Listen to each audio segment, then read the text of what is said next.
శుక్లాంబరధరం విష్ణుం శశివర్ణం చతుర్భుజం ప్రసన్నవదనం ధ్యాయేత్ సర్వవిఘ్నోపశాంతయేత్. గురుర్బ్రహ్మా గురుర్విష్ణుః గురుర్దేవో మహేశ్వరః గురుస్సాక్షాత్ పరబ్రహ్మ తస్మై శ్రీగురవే నమః. వ్యాసాయ విష్ణురూపాయ వ్యాసరూపాయ విష్ణవే నమో వై బ్రహ్మనిధయే వాసిష్ఠాయ నమో నమః. కూజంతం రామ రామేతి మధురం మధురాక్షరం ఆరుహ్య కవితాశాఖాం వందే వాల్మీకికోకిలం. శృతిస్మృతిపురాణానాం ఆలయం కరుణాలయం నమామి భగవత్పాదశంకరం లోకశంకరం. వాగర్ధావివ సంపృక్తౌ వాగర్ధప్రతిపత్తయే జగతః పితరౌ వందే పార్వతీపరమేశ్వరౌ. సూక్తిం సమగ్రయతున స్వయమేవ లక్ష్మీః శ్రీరంగరాజమహిషీమధురైఃకటాక్షైః వైదగ్ధ్యవర్ణగుణగుంభనగౌరవైర్యాం కండూలకర్ణకుహరాः కవయోధయంతి. హైమోర్ధ్వపుండ్రమజహన్మకుటం సునాసం మందస్మితం మకరకుండలచారుగండం బింబాధరం బహుళదీర్ఘకృపాకటాక్షం శ్రీవేంకటేశముఖమాత్మని సన్నిధత్తాం. మనోజవం మరుతతుల్యవేగం జితేంద్రియం బుద్ధిమతాం వరిష్టం వాతాత్మజం వనరయూధముఖ్యం శ్రీరామదూతం శిరసా నమామి. ఆపదామపహర్తారం దాతారం సర్వసంపదాం లోకాభిరామం శ్రీరామం భూయో భూయో నమామ్యహం.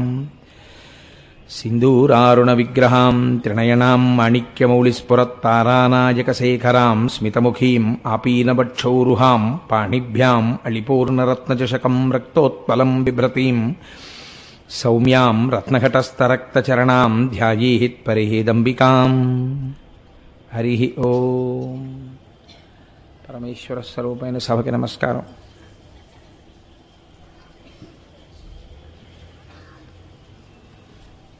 ప్రదోష వేళలో శివాష్టోత్తరంతో ప్రారంభం చేద్దాం. ధవళవపుషమిందోర్మండలే సన్నివిష్టం భుజగవలయహారం భస్మదిగ్ధాంగమీశం మృగయ పరశుపాణిం చారుచంద్రార్ధమౌళిం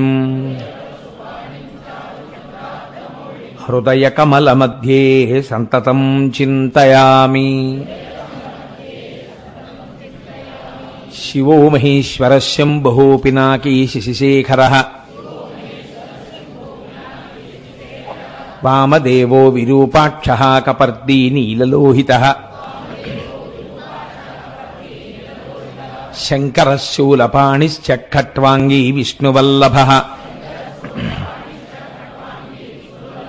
సిపి విష్టోంబికానాథः శ్రీకంఠో భక్తవత్సలः భవః శర్వస్త్రిలోకేశः శితికంఠः శివాప్రియः ఉగ్రః కపాలీ కామారీ అంధకాసురసూదనः గంగాధరో లలాటాక్షః కాలకాలః కృపానిధిః భీమః పరశుహస్తశ్చ మృగపాణిర్జటాధరః కైలాసవాసీ కవచీ కఠోరస్త్రిపురాంతకః వృషాంకో వృషభారూఢో భస్మోద్ధూళిత విగ్రహః సామప్రియః సర్వమయస్త్రయీమూర్తిరనీశ్వరః సర్వజ్ఞః పరమాత్మా చ సోమసూర్యాగ్నిలోచనః హవిర్యజ్ఞమయః సోమః పంచవక్త్రः సదాశివః విశ్వేశ్వరో వీరభద్రో గణనాథः ప్రజాపతిః హిరణ్యరేతా దుర్ధర్షో గిరిశో గిరీశో నఘః భుజంగభూషణో భర్గో గిరిధన్వీ గిరిప్రియః కృత్తివాసాః పురారాతిర్భగవాన్ ప్రమదాధిపః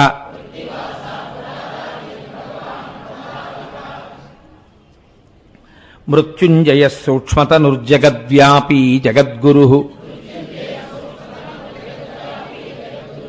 వ్యోమకేశో మహాసేన జనకశ్చారు విక్రమః రుద్రో భూతపతిస్థాణు అహిర్భూద్న్యో దిగంబరః అష్టమూర్తిరనేకాత్మా సాత్విక శుద్ధ విగ్రహః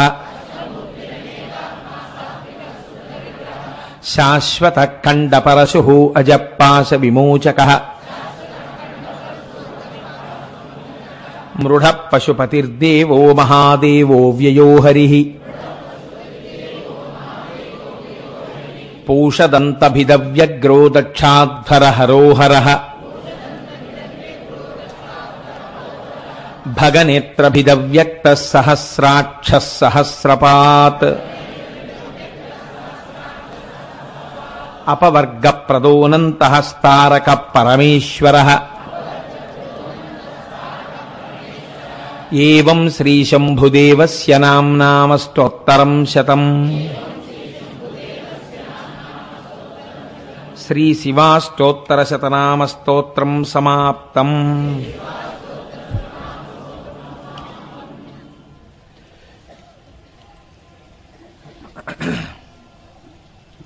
ఈనాడు విభూతి ధారణకి సంబంధించినటువంటి కొన్ని విషయాలు మీతో ప్రస్తావన చేస్తాను అని చెప్పాను. ఇది శివమహాపురాణాంతర్గతమైనటువంటి విషయం. మీరు చూడండి, విభూతి ధారణము అన్నది దీని కొరకు చేయవలెను. అంటే పూజ చేసేటప్పుడే మనం ఒక రకమైనటువంటి విధానమునందు సిద్ధమై పూజాగృహమునందు ప్రవేశించవలే. నేను ఆఫీస్కి బయలుదేరుతున్నాను అనుకోండి, నేను ఆఫీస్కి బయలుదేరేటప్పుడు నా పక్కన కూర్చున్న వాళ్ళకి ఇదేమిటంటే ఈయన బొత్తిగా ఇలా వారం రోజులు ఒకే ప్యాంటు చొక్కా వేసుకుంటారు అని అనిపించకూడదు కదా. కాబట్టి ఏదో ఉతికి ఇస్త్రీ చేసినటువంటి ఒక ప్యాంటు షర్టు వేసుకుని ఆఫీస్లో నాకు ఇచ్చిన ఉద్యోగం చేయడానికి ఒక పెన్ను జేబులో పెట్టుకుని, మార్గ మధ్యంలో ఏదైనా అవసరం పడుతుందేమో అని ఒక 25-50 ఉన్న పర్సు ఒకటి జేబులో పెట్టుకుని, ఓ జేబు రుమాలు పెట్టుకుని నేను ఆఫీస్కి వెడతాను కదా. ఇవి లేకుండా నేను ఆఫీస్కి వెళ్ళాను అనుకోండి, ఒకవేళ జేబు రుమాలు మర్చిపోయాను, పెన్ను మర్చిపోయాను, పర్సు మర్చిపోయాను, లేకపోతే ఒకనాడు బీరువా తాళాలు కనపడక గుమ్మిలో మాసి బట్టలు వేసినటువంటి గుమ్మిలోంచే నలిగిపోయిన ప్యాంటు చొక్కా వేసుకుని వెళ్ళవలసి వచ్చింది, ఒక ఉదాహరణకి. ఇప్పుడు నన్ను ఇలా మీరు ఆఫీస్కి వచ్చారు కాబట్టి మిమ్మల్ని ఉద్యోగం చెయ్యనివ్వం, మీరు క్యాజువల్ లీవ్ పెట్టి వెళ్ళిపోండి నన్ను ఎవరు అనరు. కానీ నేను ఉద్యోగం చెయ్యవచ్చు. కానీ ఇబ్బంది ఎక్కడ వస్తుందంటే, బాగా సన్నిహితులైన వాళ్ళు ఏమిటి కోటేశ్వరారు ఇవాళ బట్టలు ఏమిటి అలా అంత నలిగిపోయిన వేసుకున్నారు ఎప్పుడు లేంది అంటారు. లేకపోతే వెళ్ళగానే అయ్యా ఇవాళ పెన్ను మర్చిపోయండి, ఒక్కసారి మీ పెన్ను ఇవ్వండి అటెండెన్స్లో సంతకం పెట్టడానికి అనాలి. ఆ తర్వాత మళ్ళీ ఏదైనా పని చేయాలంటే మీ దగ్గర 2 పెన్నులు ఉన్నాయండి, ఓ పెన్ను ఇస్తారా అని అడగాలి. అంటే మీరు ఏ ప్రధానమైన కార్యక్రమం కోసమని వెళ్ళారో ఆ కార్యక్రమాన్ని భంగం చేస్తాయి ఈ ఉపకరణములు లేకపోవడం. మీరు ఒక పూజామందిరంలో ప్రవేశించినప్పుడు, మీరు లోపలికి ప్రవేశించేటప్పుడు కూడా మీరు అలా తయారై వెళ్ళండి అని శాస్త్రం చెప్పింది. అందుకని ఒక వైదికమైనటువంటి దుస్తులు వేసుకుని వెళతాం. నేను ఇప్పుడు ప్రవచనానికి ఒక ప్యాంటు షర్టు వేసుకుని వచ్చి చెప్తాను అని అన్నాను అనుకోండి, అది నీ కర్మ, మేమేం చేస్తా ఉంటారు మీరు. అంతేగాని మీరు ప్యాంటు చొక్కా వేసుకుంటే మేము వినాం అని మీరేమన్నారు కదా. కానీ నేను ఆఫీస్ నుంచి రాగానే ఆ ప్యాంటు చొక్కా విప్పేసి స్నానం చేసి సంధ్యావందనం చేసుకుని నేను ఒక పంచె కట్టుకుని ఉపన్యాసానికి ఎందుకు వస్తాను అంటే, ఇక్కడ నేను నిర్వహించేటటువంటిది ఒక వైదికమైన ధర్మం. దీనికి తగిన దుస్తులతో నేను రావాలి. అంతేకాని నేను ఒక టీషర్ట్ ఇన్షర్ట్ చేసుకుని వచ్చినా అభ్యంతరం ఏమి ఉండదు, ఎందుకంటే నేను చెప్పేదేదో నేను చెప్తాను. కానీ కొంచెం చూసినప్పుడు ఈయనకి ఆచరణ యోగ్యత లేనట్లుంది, పాపం చెప్తున్నాడు కానీ ఆ చెప్పేదానికి ఈయన వేషానికి అంత సరిపోవట్లేదు అంటారు మీరు. కాబట్టి వేషమునకు, బాహ్య చిహ్నములకు, శౌచమునకు, భగవంతుని యందు మనస్సు రమించుటకు ఒక దగ్గర సంబంధం ఉంది. మీరు పూజామందిరంలో ప్రవేశం చేసినప్పుడు శాస్త్రం అంది, ఒక విషయాన్ని తలంపునందు పెట్టుకుని కూర్చో. పూజకి కూర్చునేటప్పుడు ఇవన్నీ నీ తీసుకొచ్చిన విగ్రహాలు, ఇదిగో ఈ పూజామందిరం అంతా నేను ఫలానా చోట చేయించి తెచ్చుకున్నాను, లేకపోతే నాకెవరో దీన్ని బహూకరించారు, ఈ భావన చేత నీవు ఉండవద్దు. నీ ఇంట నువ్వు ఎక్కడ ఈశ్వరుణ్ణి కూర్చోపెట్టి ఉంచావో దాన్ని సింహాసనము అని పిలవాలి. మిగిలినవి సోఫాలు, కుర్చీలు. సింహాసనం ఇంటికి ఈశాన్యంలో ఉంది. సింహాసనమునందెవరుంటారు? మీ ఇష్టం వచ్చిన వాళ్ళని పెట్టే అధికారం మీకు లేదు. అది అంతకన్నా భ్రష్టత్వం మనుష్య జీవితంలో ఇంకోటి లేదు. మీకెవరో నచ్చారని తీసుకొచ్చి సింహాసనంలో పెట్టి పూజ చేస్తానంటే వాళ్ళని ఆచార భ్రష్టుడు అని పిలుస్తుంది శాస్త్రం. అలా తొలగించినటువంటి ఫలితం తర్వాత తరాల మీద పడిపోతుంది. వెళ్ళి మీ ఇష్టం వచ్చినట్టు మీరు పూజ చేయడానికి వీలుండదు. మీ ఇంటికి పూర్వాచారంగా మొట్టమొదటి నుంచి వంశంలో సంప్రదాయపరంగా సింహాసనమునందు కులదేవతగా ఎవరున్నారో వారిని మాత్రమే అర్చన చెయ్యాలి. మిగిలిన ఎవరైనా సరే వారికి పరివార దేవతలు అవుతారు. లేదా వీరందరి అనుగ్రహంతో నేను వారిని చేరుతున్నాను అనాలి, అథవా వారే వీరి స్వరూపంలో ఉన్నారనాలి. అప్పుడు మీకు అభేద భావన వస్తుంది. ఉదాహరణకి రేపు శనివారం నాకు కాసేపు విష్ణు సహస్రనామ స్తోత్రం చదువుకుని వెంకటేశ్వర సుప్రభాతంతో నా పూజ ప్రారంభం చెయ్యాలి అని నేను అనుకున్నాను అనుకోండి. అప్పుడు నేను ఏమంటానంటే, ఈశ్వర, ఒక ఉదాహరణకి చెప్తున్నాను, మాకు పరంపరాగతంగా మా సింహాసనంలో పార్వతీ పరమేశ్వరులు ఉన్నారనుకోండి. అప్పుడు నాకు ఇష్టదైవము వెంకటేశ్వరుడైతే నేను వాళ్ళని తీసేసి వెంకటేశ్వర స్వరూపాన్ని పెట్టకూడదు, తప్పది. అలా మర్యాద తప్పించకూడదు.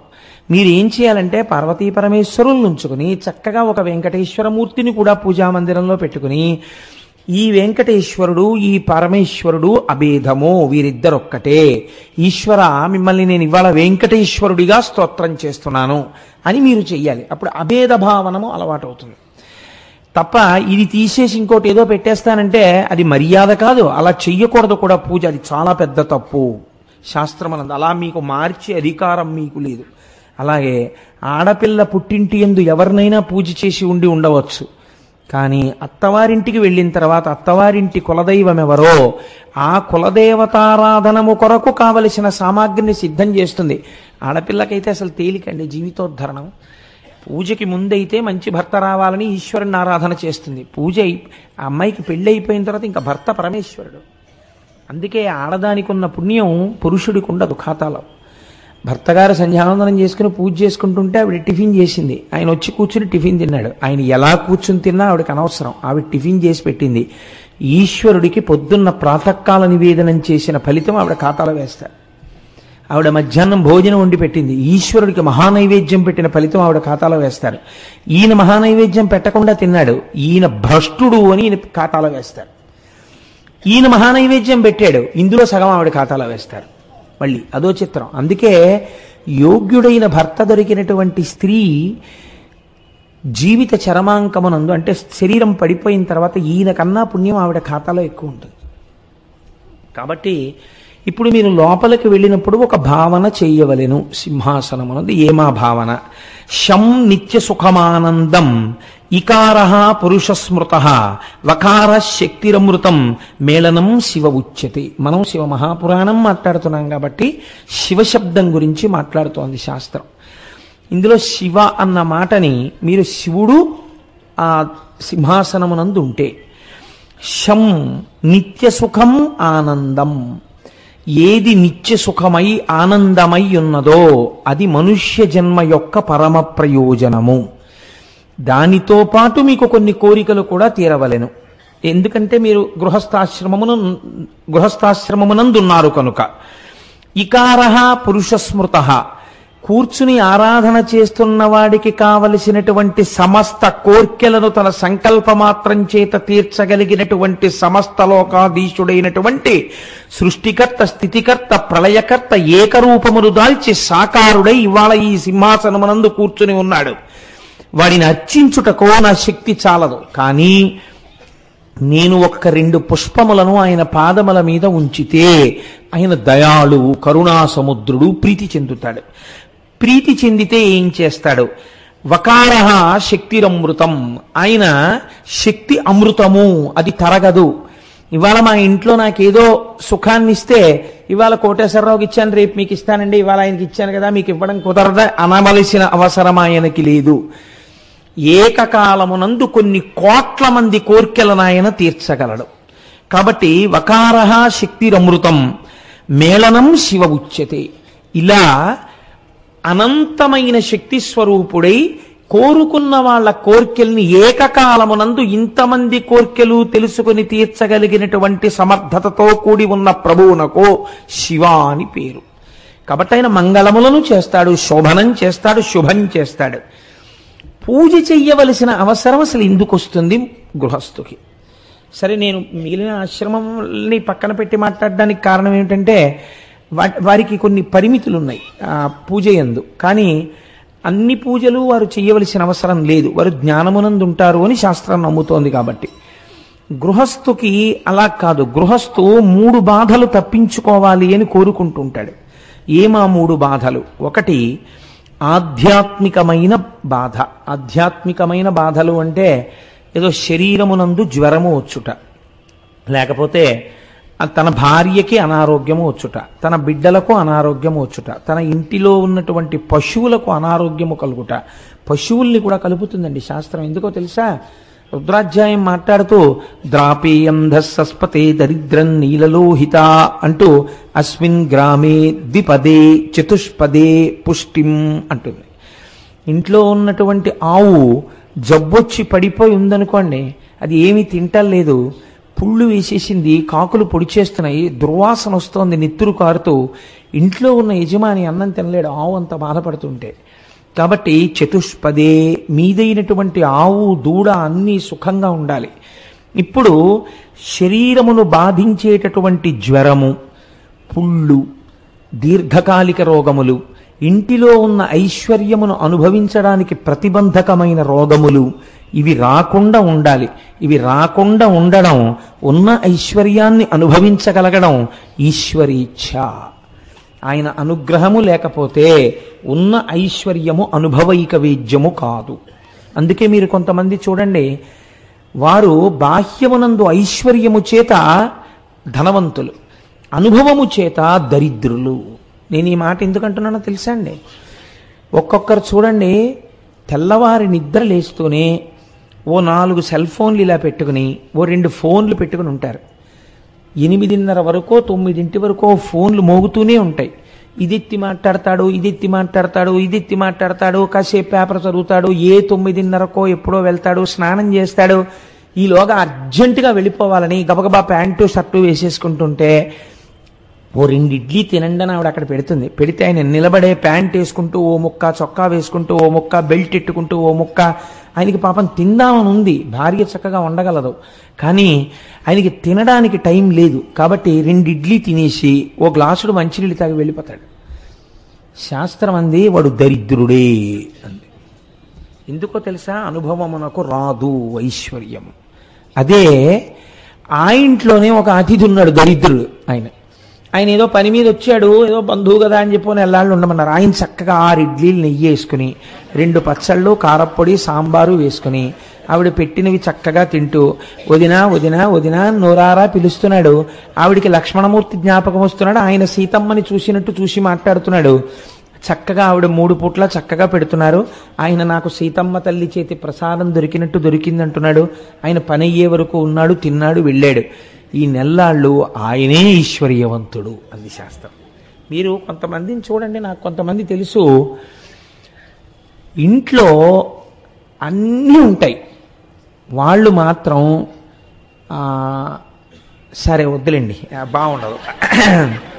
కాబట్టి ఆధ్యాత్మికమైన అనారోగ్యము అనగా శరీరమునందొచ్చేటటువంటి వ్యాధి, జ్వరాదులు, పుళ్ళు పుట్టడం ఇలాంటివి, ఇవి వద్దంటే ఏం ఆగిపోవు, వస్తుంటాయి. చేసిన పాపం ఎలా పోవాలి? కాబట్టి వస్తుంది, వచ్చి పీడిస్తూ ఉంటుంది.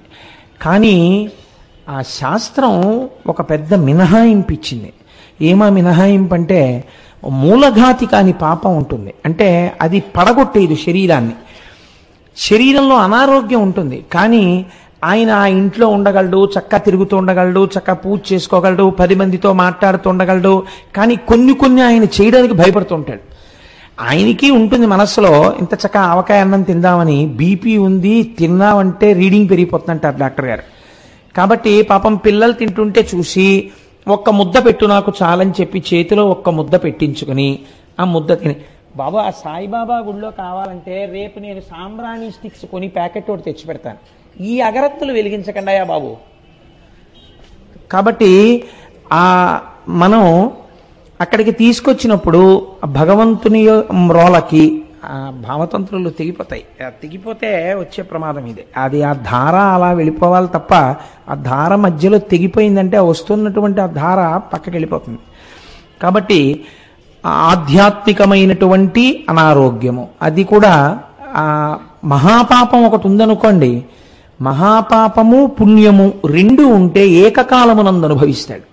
ఎలా అనుభవిస్తాడు అంటే, ఒక బీపీ ఉంది కానీ మూలఘాతి కాదు, మంచాన పడిపోడు, శరీరానికి ఏం ప్రమాదం వచ్చేసేది, హాయిగా చక్కగా ఉంటాడు, తిరుగుతూ ఉంటాడు. కానీ కొన్ని తినడానికి వీలుండదు, మూలఘాతి కాకుండా తిరుగుతూ ఉంటాడు.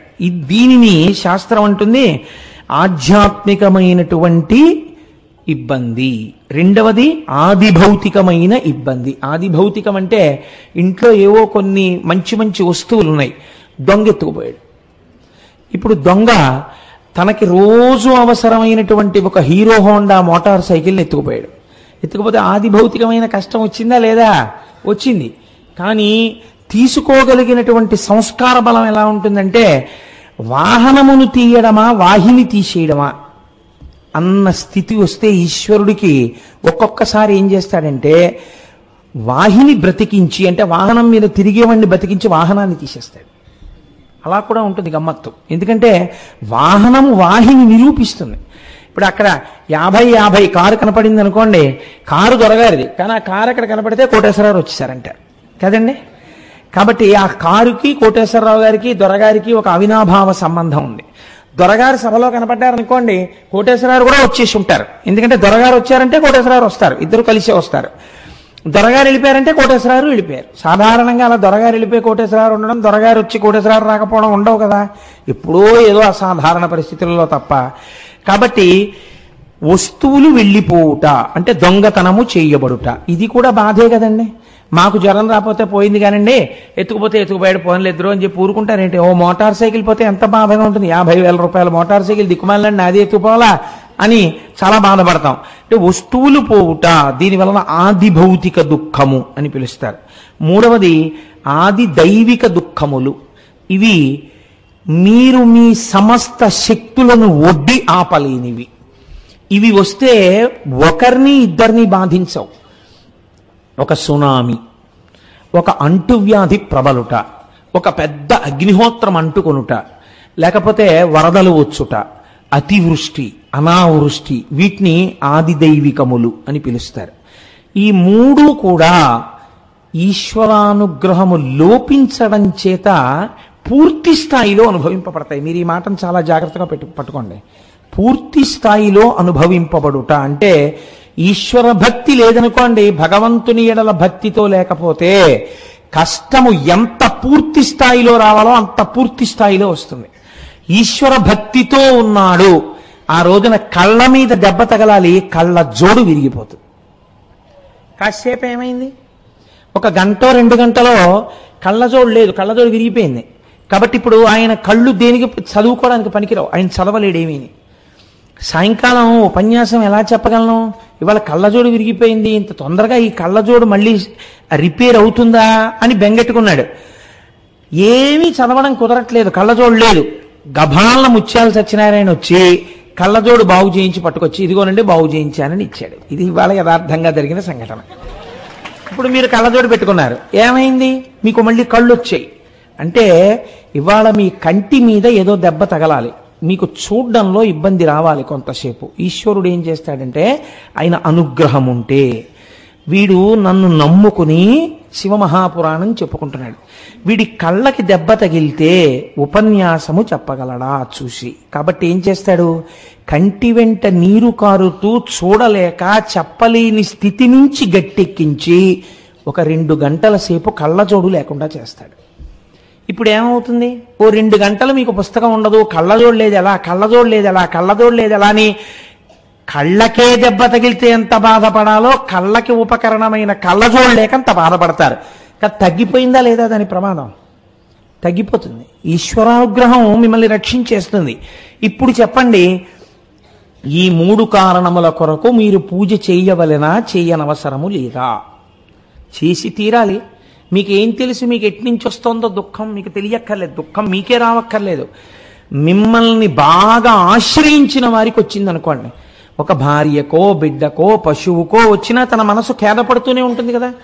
కాబట్టి తానే కాదు తన వారందరూ కూడా రక్షింపబడాలి. నేను తరచు చెప్తుంటాను, అందుకే మనకి అష్టోత్తరంతో పూజ అంటారు. 108 నామాలు పెట్టడానికి కారణం ఏమిటో తెలుసా అండి? ఇదే కారణం. 12 రాశులు అని ఉంటాయి మనకి. ఈ 12 రాశుల్లోకి పాదాలు వెడతాయి, నక్షత్రముల యొక్క పాదములు. అవి సాధారణంగా 9 పాదాలు చప్పున వెడుతూ ఉంటాయి. 12 రాశుల్లో 12 9 108. మీ వాళ్ళందరూ ఎక్కడెక్కడ ఏ ఏ రాసుల్లో ఉన్నారో, ఏ ఏ గ్రహాల వల్ల ఏ బాధలు పడాలో యజమాని ఏం చేస్తాడంటే వీళ్ళందరినీ రక్షించడానికి తాను అష్టోత్తరంతో పూజ చేస్తాడు. ఋషో చెప్పిన అష్టోత్తరాలు వాడాలి. మీ సొంత అష్టోత్తరాలు కొత్త కొత్త అష్టోత్తరాలు వాడితే కుదరదు. ఋషిప్రోక్తములైన అష్టోత్తరములను పూజ యందు అనుసంధానం చేయాలి. అనుసంధానము చేసి ఋషుల చేత నిర్ణయించబడినటువంటి స్వరూపములను ధ్యాన శ్లోకములతో పూజ చేస్తే ఈ 12 రాశుల యందు ఇబ్బందులు పడి మీరు బాధపడవలసినటువంటి ఇబ్బందిని ఇవి తప్పిస్తాయి. కాబట్టి 108 ఇవ్వడం వెనకాతల ఉండేటటువంటి రహస్యం అది. మీ మనసు ఇంకా రమించింది అనుకోండి, సహస్రం చెప్తారు. అనంతము, ఇంకా నా మనసు రమించిపోతోంది, ఇంతకన్నా చెప్పలేనని 1000 నామాలు చెప్తారు. కాబట్టి ఇప్పుడు ఏమైంది? దీని కొరకు పూజ చేయవలెను. శివమహాపురాణం కదండి మనం చెప్పుకుంటున్నాం. అప్పుడు శివుడును సాకారముగా చెయ్యాలా, లింగరూపిగా చెయ్యాలా? మనం అందాక అనుకుందాం లింగరూపముగా చేస్తున్నారని అనుకుందాం. ఎందుకంటే శివుడికి సాకారమైన దేవాలయములు చాలా తక్కువగా ఉంటాయి, శివలింగములుగానే ఉంటాయి. అప్పుడు కామ్యము కొరకు ఒక పూజ చేస్తే లేదా అర్చన చేస్తే కలియుగమునందు ఎటువంటి శివలింగమును ఆరాధన చేయవలే. ప్రత్యేకమైన దీక్షలున్న వాళ్ళని శివ విషయంలో నేను చెప్పట్లేదు శంకరం గారు, నేను సామాన్యమైన విషయంలో చెప్తున్నాను. కృతే రత్నమయం లింగం, కృతయుగంలో అయితే రత్నము చేత తయారు చేయబడినటువంటి లింగమును ఆరాధన చేసేవారు. త్రేతాయాం హేమ సంభవం, త్రేతాయుగంలో అయితే బంగారముతో చేయబడినటువంటి శివలింగాన్ని ఆరాధన చేశారు. ద్వాపరే పారదం శ్రేష్టం, ద్వాపర యుగంలో పాదరసంతో చేయబడినటువంటి లింగాన్ని చేసేవారు. ఇప్పుడుకి మీరు త్రివేణి సంగమం దగ్గరికి వెడితే అలహాబాద్ బ్రహ్మాండమైన పాదరసలింగం దేవాలయం ఉంటుంది, చూసి తీరాలి నిజంగా, ఇంకెంత వెళ్ళిపోతాంగా. పార్థివంతు కలౌయుగే, కలియుగంలో అయితే పార్థివలింగాన్ని ఆరాధన చెయ్యాలి. అంటే మట్టితో చేయబడినటువంటి శివలింగాన్ని ఆరాధన చెయ్యవలే. ఈ ఆరాధన చేసేటప్పుడు శాస్త్రం అంది, మీకు ఇందాక చెప్పానే ఆఫీస్కి వెళ్ళేవాడు ఎలా పెడతాడో అలా మీకు ఇక్కడ శౌచముతో పూజామందిర ప్రవేశము జరిగి మీ మనస్సు బాగా నిలబడుట కొరకు వినా భస్మ త్రిపుండ్రేణ, వినా రుద్రాక్షమాలయ, వినా బిల్వపత్రం వినానైవ పూజయేచ్చం కరంబుధ, ఈ 3 లేకుండా పూజ జరగకుండా సాధ్యమైనంత మటుకు చూసుకో. ఏవి? వినా భస్మ త్రిపుండ్రేణ, భస్మను అనగా తేలికగా చెప్పాలంటే బూడిద, దాన్ని త్రిపుండ్రములుగా 3 గీతలుగా లలాటమునందు పెట్టుకోకుండా పూజ చేయవద్దు. బొటనవేలితో ఇలా పెట్టే అధికారం ఒక్క గురువుది మాత్రమే, ఒక్క గురువుకొక్కడికే అధికారం. శివలింగం మించి విభూతి ఉండ మీద వేలు పెట్టి ఇలా రాసి బొటనవేలుతో ఆ బొటనవేల్ని తీసి, లేదా పరమేశ్వర స్వరూపంగా ఏదైనా ఆరాధన జరిగితే తన బొటనవేలి చేత లలాటమునందు ఆజ్ఞాచక్రం మీద విభూతి ఒక్క గురువు మాత్రమే అలా పెడతాడు. మీరు విభూతి పెట్టుకుంటే బొటనవేలితో విభూతి ఇలా పెట్టుకునే అధికారము మీకు లేదు. స్త్రీలైనా పురుషులైనా విభూతిని 3 గీతలుగా పెట్టుకోవలసిందే లలాటమునందు. అలా పెట్టుకోకుండా ఉండరాదు విభూతిని. కనుక ఏం పర్వాలేదు తర్వాత మీరు తెలుసుకుందరు, కానీ తెలియక చేసింది పెద్ద దోషం కాదండి, మీరు తెలుసుకోవడానికే కదా ఆ సభలోకి వచ్చారు. అంత వినయంతో ఏదో పొరపాటు జరుగుతుంది, మీరు దిద్దుకుంటారు రేపు, దానివల్ల ఇబ్బంది ఏం లేదు, దానికి మీరేం బెంగ పెట్టుకోకండి. దాన్ని నేను ఎవరిని చిన్నబుచ్చడానికి చెప్పట్లేదు. పిల్లలకి తెలియదు, తెలుసుకుని ఇదవుతారు. తెలుసుకోవాలన్న తాపత్రయంతో వచ్చిన వాళ్ళని చిన్నబుచ్చితే ఉపన్యాసాలు ఎందుకండి ఇంకా.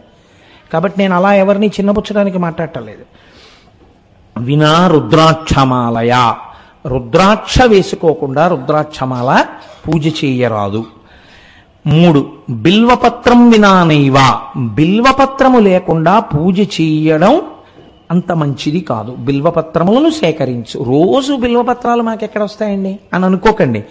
బిల్వపత్రాన్ని కొన్ని రోజుల పాటు, నెలల పాటు నిలవ చేసి పూజ చేయవచ్చు. కాబట్టి దానికి ఇబ్బంది లేదు. పూజయేచ్ఛం కరంబుధః, ఇలా ఈ మూడిటితో పూజ చేయాలని పండితులైన వారు అనగా పండాహ, జ్ఞానమున్నవారు, భక్తి కలిగిన వారు తాపత్రయపడుతూ ఉంటారు. కాబట్టి ఇవి తప్పకుండా ఉండాలి. ఎప్పుడైతే ఆచమనం చేసి పూజ చేసే అధికారము సిద్ధించినదో అప్పుడు ఆయన యొక్క మెడయందు రుద్రాక్షమాల పడాలి. పడితే ఏమవుతుంది? పూజ చేయడానికి కావలసిన అర్హత ప్రకాశిస్తుంది. ఆ నామోచ్చారణ చేయడానికి, ఆచమనం చేయడానికి అధికారము తనంత తానుగా సిద్ధిస్తుంది. కాబట్టి ఇప్పుడు చూడండి, ఇప్పుడు మీరు ఏం చేస్తారు? పూజా మందిరంలో శివనామమును చెప్తారు. శాస్త్రమంది శివనామము గంగా, విభూతి యమున, రుద్రాక్ష సరస్వతి. ఇవి ఎలా నేను అనుసంధానం చేస్తాను, మీరు తొందరపడకండి. అలా మీరు అనేస్తే సరిపోయిందా అండి అని అనుకోకండి. విభూతి శివనామము గంగ, విభూతి యమున, రుద్రాక్ష సరస్వతి. కాబట్టి ఇప్పుడు ఒక ఆయన గొప్ప శివభక్తుడు ఉన్నాడు. ఆయన లలాటమునందు త్రిపుండ్రములను ధరించినటువంటి వాడై, బొట్టు పెట్టుకుని, మెడలో రుద్రాక్షమాలలు వేసుకుని శివపూజ పూర్తి చేసి బయటికి వచ్చాడు. ఇప్పుడు అలా బయటికి వచ్చినటువంటి వ్యక్తిని ఒక ఆయన పూజా మందిరంలోంచి బయటికి రాగానే చూశాడు. ఆయన పూజ ఎంత బాగా చేశాడన్నది పక్కన పెట్టండి, కానీ శాస్త్రం అంది అలా శివపూజ చేసి బయటికి రాగానే ఆ వ్యక్తిని ఎవరైనా చూస్తే ఆయన త్రివేణీ సంగమ స్నానం చేసిన ఫలితాన్ని ఆయన ఖాతాలో వేస్తారు. అంత గొప్పవి ఈ మూడు వేసుకొని ఉండడం శరీరం మీద. ఇప్పుడు మీరు ఒక్కటి ఆలోచించండి. నేను ఇవాళ భస్మ గురించి కదా మీతో ప్రధానంగా ప్రస్తావన చేస్తానని మీకు చెప్పింది. భస్మ ధారణం చేసేటప్పుడు ఎలా చేయాలి? భస్మ అనగా ఏమీ ఆ విషయాలు నేను ప్రస్తావన చేస్తాను, మీరు తొందరపడకండి.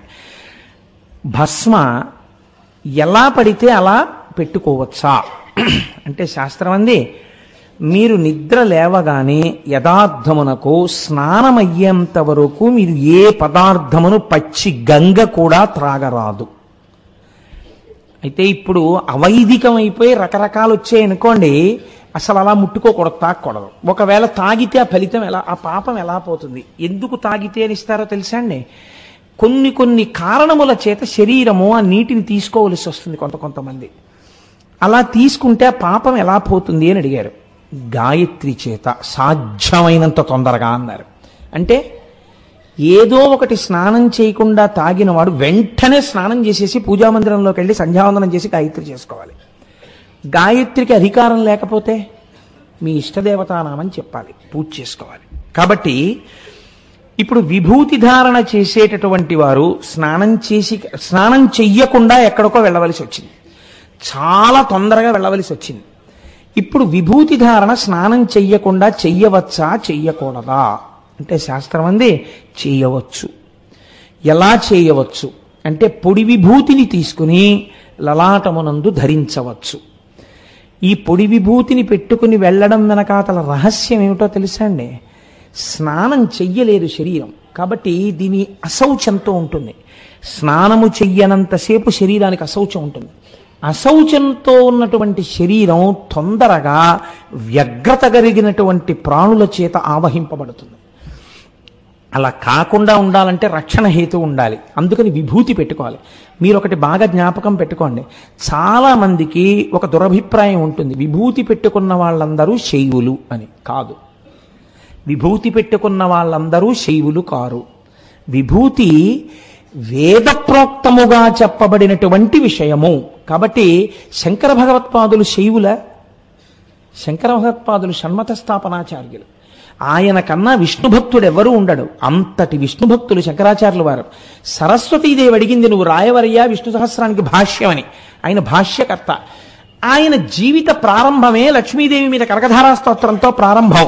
లక్ష్మీదేవి ప్రత్యక్షమై మాట్లాడింది ఆయనతో.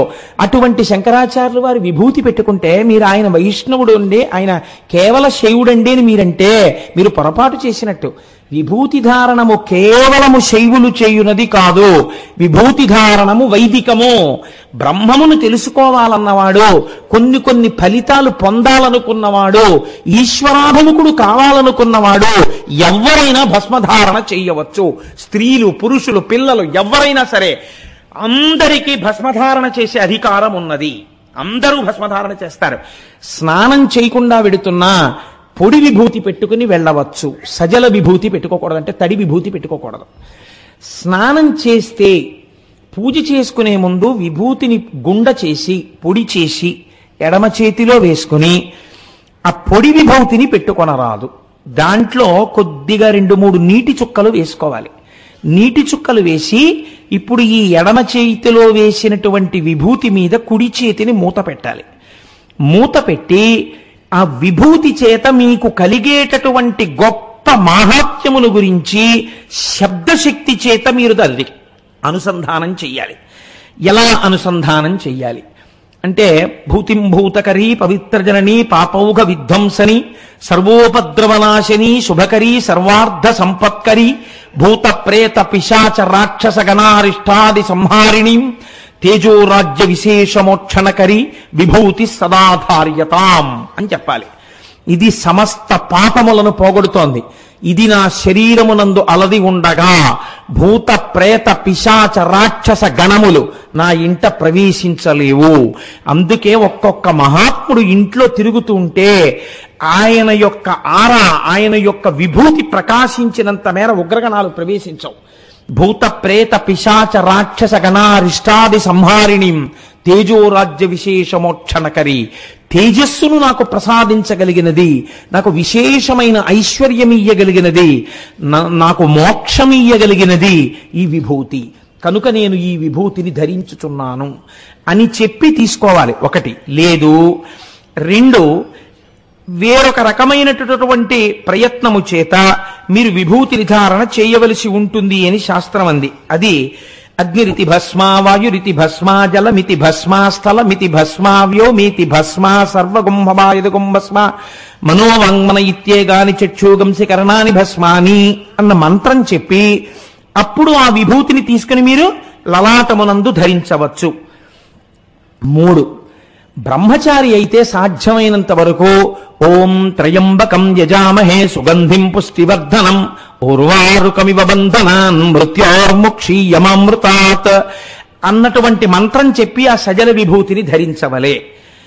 కాదు, ఇవేమీ చేత కాకపోతే చాలా తేలికైనటువంటి మార్గం, కుడి చేతిని ఎడంచెయ్యి మీద వేసి శ్రీకరంచ పవిత్రంచ రోగదోష నివారకం లోకవశ్యకరం పుణ్యం భస్మం త్రైలోక్య పావనం అని చెప్పాలి.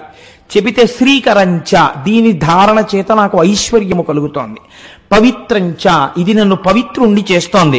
రోగదోష నివారకం, ఇది నాకు రోగములు రాకుండా దోషములు పట్టకుండా నివారణ చేస్తోంది. లోకవశ్యకరం పుణ్యం, లోకము వశమయ్యేటట్టుగా చేస్తోంది. ఇది నాకు పుణ్యమునిస్తోంది. లోకాన్ని అంటే అదేదో మీరు ఆ వశీకరణ విద్య లాంటిదని మీరు అనుకోకండి. లోకము యొక్క యథార్థ స్థితి మీకు భాషించుట. లోకవశ్యకరం పుణ్యం భస్మ త్రైలోక్య పావనం, పరమపావనమైనటువంటి ఈ భస్మను నేను ధరించుచున్నాను. ఒకవేళ ఈ మంత్రం కూడా రాకపోతే, ఈ శ్లోకం చెప్పడం కూడా రాకపోతే ఏం చెయ్యాలి అంటే, కనీసంలో కనీసం శివ శివ శివ అని 3 మాటలు అనాలి. 3 మాటలు శివ శివ శివ అంటే మంగళము, శోభనము, భద్రము, క్షేమము, కళ్యాణము అన్నిటినీ మీరు అడిగినట్టు. ఇప్పుడు ఈ మాటలు చెప్పి ఈ విభూతిని తీసి ఈ 3 వేళ్లతో విభూతి పెట్టుకుంటూ ఉంటారు సాధారణంగా. అలా విభూతి ధారణ చేయరాదు. శాస్త్రమునందది దోషభూయిష్టము, అలా పెట్టకూడదు. ఎందుచేత మీరు చూడండి, మీరు మిమ్మల్ని ఎప్పుడూ కూడా 2 లోకంలో వేరు చేసి చూపిస్తుంటాయి. మొట్టమొదటిది కన్ను, దాని అమరికే అంత. అది ఏం చేస్తుంది, ఇలా చూడగానే ఆయన దొరగారు, నేను కోటేశ్వరరావు అంటే వేరు చేస్తుంది. కంటికి ఉండే లక్షణం 2గా చెప్తుంది ఎప్పుడు. ఆ 2 ఒకటే ఈ నేత్రం చెప్పదు. అంటే దాని తప్పు కాదు, అది దాని లక్షణం. అది మాంసనేత్రం. మాంసనేత్రమైన కారణం చేత చూడబడుతున్న వస్తువు వేరు, చూస్తున్న వస్తువు వేరు అంటుంది తప్ప నేను ఆయన ఒకటే అని ఈ కన్ను చెప్పదు. బాగా జ్ఞాపకం పెట్టుకోండి. ఈ కన్ను ఎన్నడో మీకు చెప్పదో. ఈ కన్ను చూపించినటువంటి వస్తువు వేరు వేరు వేరు వేరని చెప్తుంది. ఇది రేడియో, నే కాదు. ఇది టీవీ, నే కాదు. ఇది ఎవరో ఆవిడ, నేను కాదు. ఇది ఆయన, నేను కాదు. ఇది నా పక్కన ఉన్నటువంటి ఇంకో ఉద్యోగస్తుడు, నేను కాదు. ఈ స్టేజ్, నేను కాదు. ఈ కన్ను చూసిందల్లా ఇది నేను కాదంటుంది. ఈ నేను కాదనుకునేటటువంటి కన్ను చేత చూడబడిన మనోభావన ఈ వేలు చెప్తుంది వేరు చేసి. అందుకే ఇవన్నీ వెనక్కి తీసుకుంటే ఇదొక్కటి ఇలా అంటుంది. రజోగుణము, వ్యగ్రత, వేర్పాటు, రెంటింటిని చూచుట, అనేకమును చూచుట ఈ వేలి యొక్క మనోభావన ఈ వేలు చేత ప్రకటితమవుతుంది. ఈ వేలు ఇలా అంటుంది. అందుకే ఇలా ఇలా అంటారు. కోపం వచ్చిందనుకోండి ఈ వేలే ఇలా అంటుంది. అంతేగాని ఇలా ఇలా అనరు. అలా అలా అంటే ఇంకోటి అనుకుంటారు. ఇలా ఇలా అంటారు. లేకపోతే ఇలా ఇలా అనరు ఎవరు, ఇలాగే అంటారు. చూడండి, రజోగుణ తమోగుణ ద్వైత భావనలన్నీ ఈ వేలి చేతనే ప్రకటితమవుతాయి. అందుకే పూజ యందు ఈ వేలిని ఉపయోగించడం నిషిద్ధం. ఈ వేలిని పక్కన పెట్టి ఇలా తీస్తాం. ఏదైనా పూజ బాగా అలవాటు పడింది అని గుర్తేమిటో తెలుసా అండి? ప్రయత్నం లేకుండా ఈ వేలు పక్కకి వెళ్ళిపోతుంది. పూజ చేస్తున్నాడు అనగానే ఆఫీస్కి వెళితే ఉపయోగపడుతుంది. పూజలోకి వెళ్ళగానే ఆ వేలు పక్కన పెట్టేస్తుంది. పక్కన పెట్టేసి ఇలా తీసుకుని వేస్తుంటాడు. ఈ వేలు పక్కకి వెళ్ళిపోతుంది. అంటే నేను ఈ భావనలను విస్మరించినాను. ఇప్పుడు నేను అంతటా ఈశ్వరుణ్ణి చూస్తున్నాను. వేలు పాపం కాదు, మీ లోపలి పాపం పక్కన పెట్టాలి. పక్కన పెట్టడానికి ఈ వేలుని మీరు పక్కన పెట్టమని చెప్తే మీరు ఈ వేలుని తీసుకొచ్చి విభూతి ధారణ యందు ఎలా ఉపయోగిస్తారు? కుదరదు కదా. ఇలా ఇలా విభూతిని రుద్ది మీరు ఇలా ఎలా పెడతారు? పెట్టకూడదు. కాబట్టి నీటి యందు భస్మని తడిపి మృగముద్ర పట్టమని చెప్పింది శాస్త్రం. మృగముద్ర అంటే ఈ 2 వేళ్ళు పైకి లేపి మీరు మొదట ఈ 3 వేళ్లని ఇలా పట్టుకుంటే మృగముద్ర అంటారు. కొంచెం మీరు జాగ్రత్తగా గమనిస్తే మీకు అర్థమైపోతుంది. ఏ లేడో జింకో ఇలా కొమ్ములతో నిలబడినట్టుగా మీకు కనపడుతుంది. ఈ 3 వేళ్ళు కలుస్తాయి, 2 వేళ్ళు నిలబడతాయి. ఇలా నిలబడిన దాన్ని మృగముద్ర అంటారు. ఇప్పుడు ఈ సజల భస్మ ఉంది కదండి, తడి భస్మ, ఇందులో ఈ 2 వేళ్ళు ఇలా అంటారు ముందు. తర్వాత ఈ బొటన వేలు ఇలా అంటారు. అన్న తర్వాత కుడి చేతి వేపు నుంచి ఎడమ చేతి వేపుకి ఈ 2 వేళ్ళు బొటన వేలు పట్టగలిగినంత దూరాన్ని విడిచిపెట్టి కనత వరకే ప్రయాణం చెయ్యాలి. అంటే ఇక్కడ పెట్టి ఈ 2 వేళ్ళు ఇలా వెడతాయి, వెళ్ళి ఇక్కడ ఆగిపోవాలి, అలవాటు అయిపోవాలి అది. అప్పుడు ఈ బొటన వేలుకి ఉంది కదా విభూతి, సజల విభూతి, అది ఇక్కడ తగలగానే ఈ 2 వేళ్ళు పైకి లేచిపోవాలి. లేచిపోయి మధ్యలోంచి ఇలా వెనక్కి ఈ వేలు రావాలి. దీనిని శాస్త్రోక్త విభూతి ధారణము అంటారు. మనకి వాసనలోని కొన్ని జన్మల నుంచి తరుంకొస్తాయి. ఇది మనుష్యుని యొక్క జీవితాన్నే ఒక కొత్త మలుపు తిప్పగలిగినటువంటి విశేషం అండి భస్మధారణం అన్నది. కొన్ని కోట్ల జన్మల నుంచి వాసనలు తరుగుతాయి. అంటే మనస్సు అలవాటు పడిపోయింది ఒక సుఖానికి. మీరు చూడండి, మీరు కొంతమందిని అడగండి, ఏమంటే మీరు చేసేది తప్పని మీకు తెలియదా? తెలుసు. అది వ్యసనమని మీకు తెలియదా? తెలుసు. అలా చెయ్యడం చాలా హేయమైన విషయము అని మీకు తెలియదా? తెలుసు. మరి మీరు ఎందుకు చేస్తారో అని అడిగారు అనుకోండి, అలా చెయ్యకుండా ఉండలేని బలహీనత అండి అంటాడు. దీన్నే శాస్త్రం ఏమందో తెలుసా అండి? వాసనాబలము అంది. నువ్వు దారి తప్పి ఈ గత జన్మల నుంచి ఒక తప్పు పనికి అలవాటు పడ్డావు. అది ఏం చేస్తోందంటే శరీరం వదిలిపెట్టేసిన మనస్సు అదే కాబట్టి జీవుణ్ణి పట్టుకుంది. ఈ వ్యసనం తరుగుతోంది నిన్ను. కాబట్టి అది ఏం చేస్తుందంటే ఎప్పుడూ నిన్ను పాడు చేసేద్దామనే చూస్తుంది. అందులో మనుష్య జన్మలో మరీ పాడు చేయాలని చూస్తుంది. ఈ పాడు చెయ్యాలి పాడు చెయ్యాలి పాడు చెయ్యాలని చూసేటటువంటి వ్యసనం ఏది ఉన్నదో, వాసన ఏదున్నదో, ఈ వాసనని అధిగమించాలి. అధిగమించడానికి మీకు ఈశ్వరుడు ఒక్క మనుష్య జన్మలో మాత్రమే బుద్ధి అన్నదాన్ని ఇచ్చాడు. ఇతర ప్రాణులకు ఆ బుద్ధి లేదు. బుద్ధి అనగా మీ వాసనా బలాన్ని గెలిచే ప్రయత్నం మీరు చేయుట, లేదా మీరు తెలిసో తెలియకో భస్మధారణ చేస్తున్నారు. చేస్తుంటే ఏమవుతుంది? అది శివచిహ్నము. శంకరుడు పెట్టుకున్నాడు కదండి భస్మ. శంకరుడు పెట్టుకున్నాడంటే మళ్ళీ మీరు ఏమండి ఇది శైవమా అని అనకండి. శివాని నేను అన్నప్పుడు అది పరబ్రహ్మము అని గుర్తుపెట్టుకోండి. ఎందుకని నేను అందుకే ముందు శ్లోకం చెప్పాను. ఏది శం అన్నప్పుడు నిత్య సుఖ ఆనంద సమస్త సుఖములనీయగలిగిన పరబ్రహ్మమో అది. ఇప్పుడు ఆ పరబ్రహ్మమునకు భేదము లేదు.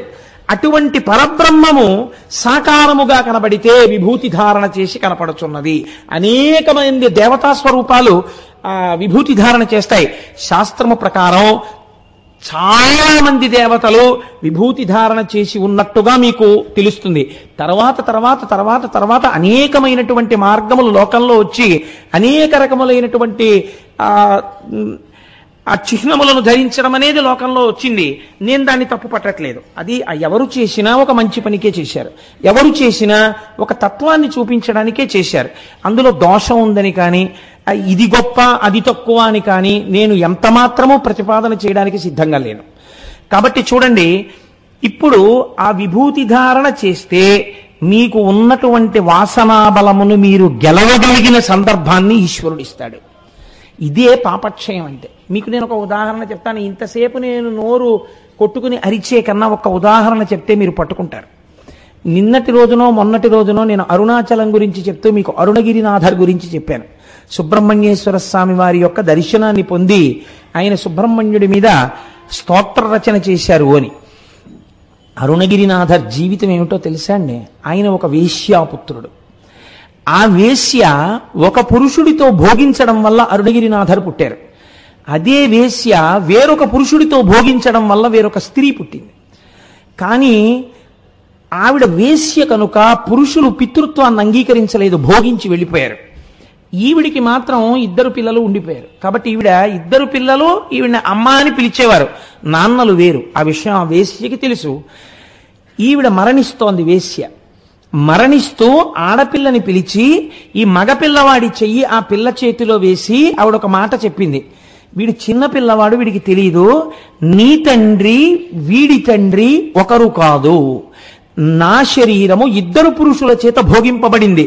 ఆ 2 పురుషుల యొక్క తేజ ఫలితంగా వీడు నీవు నా కడుపున పుట్టారు.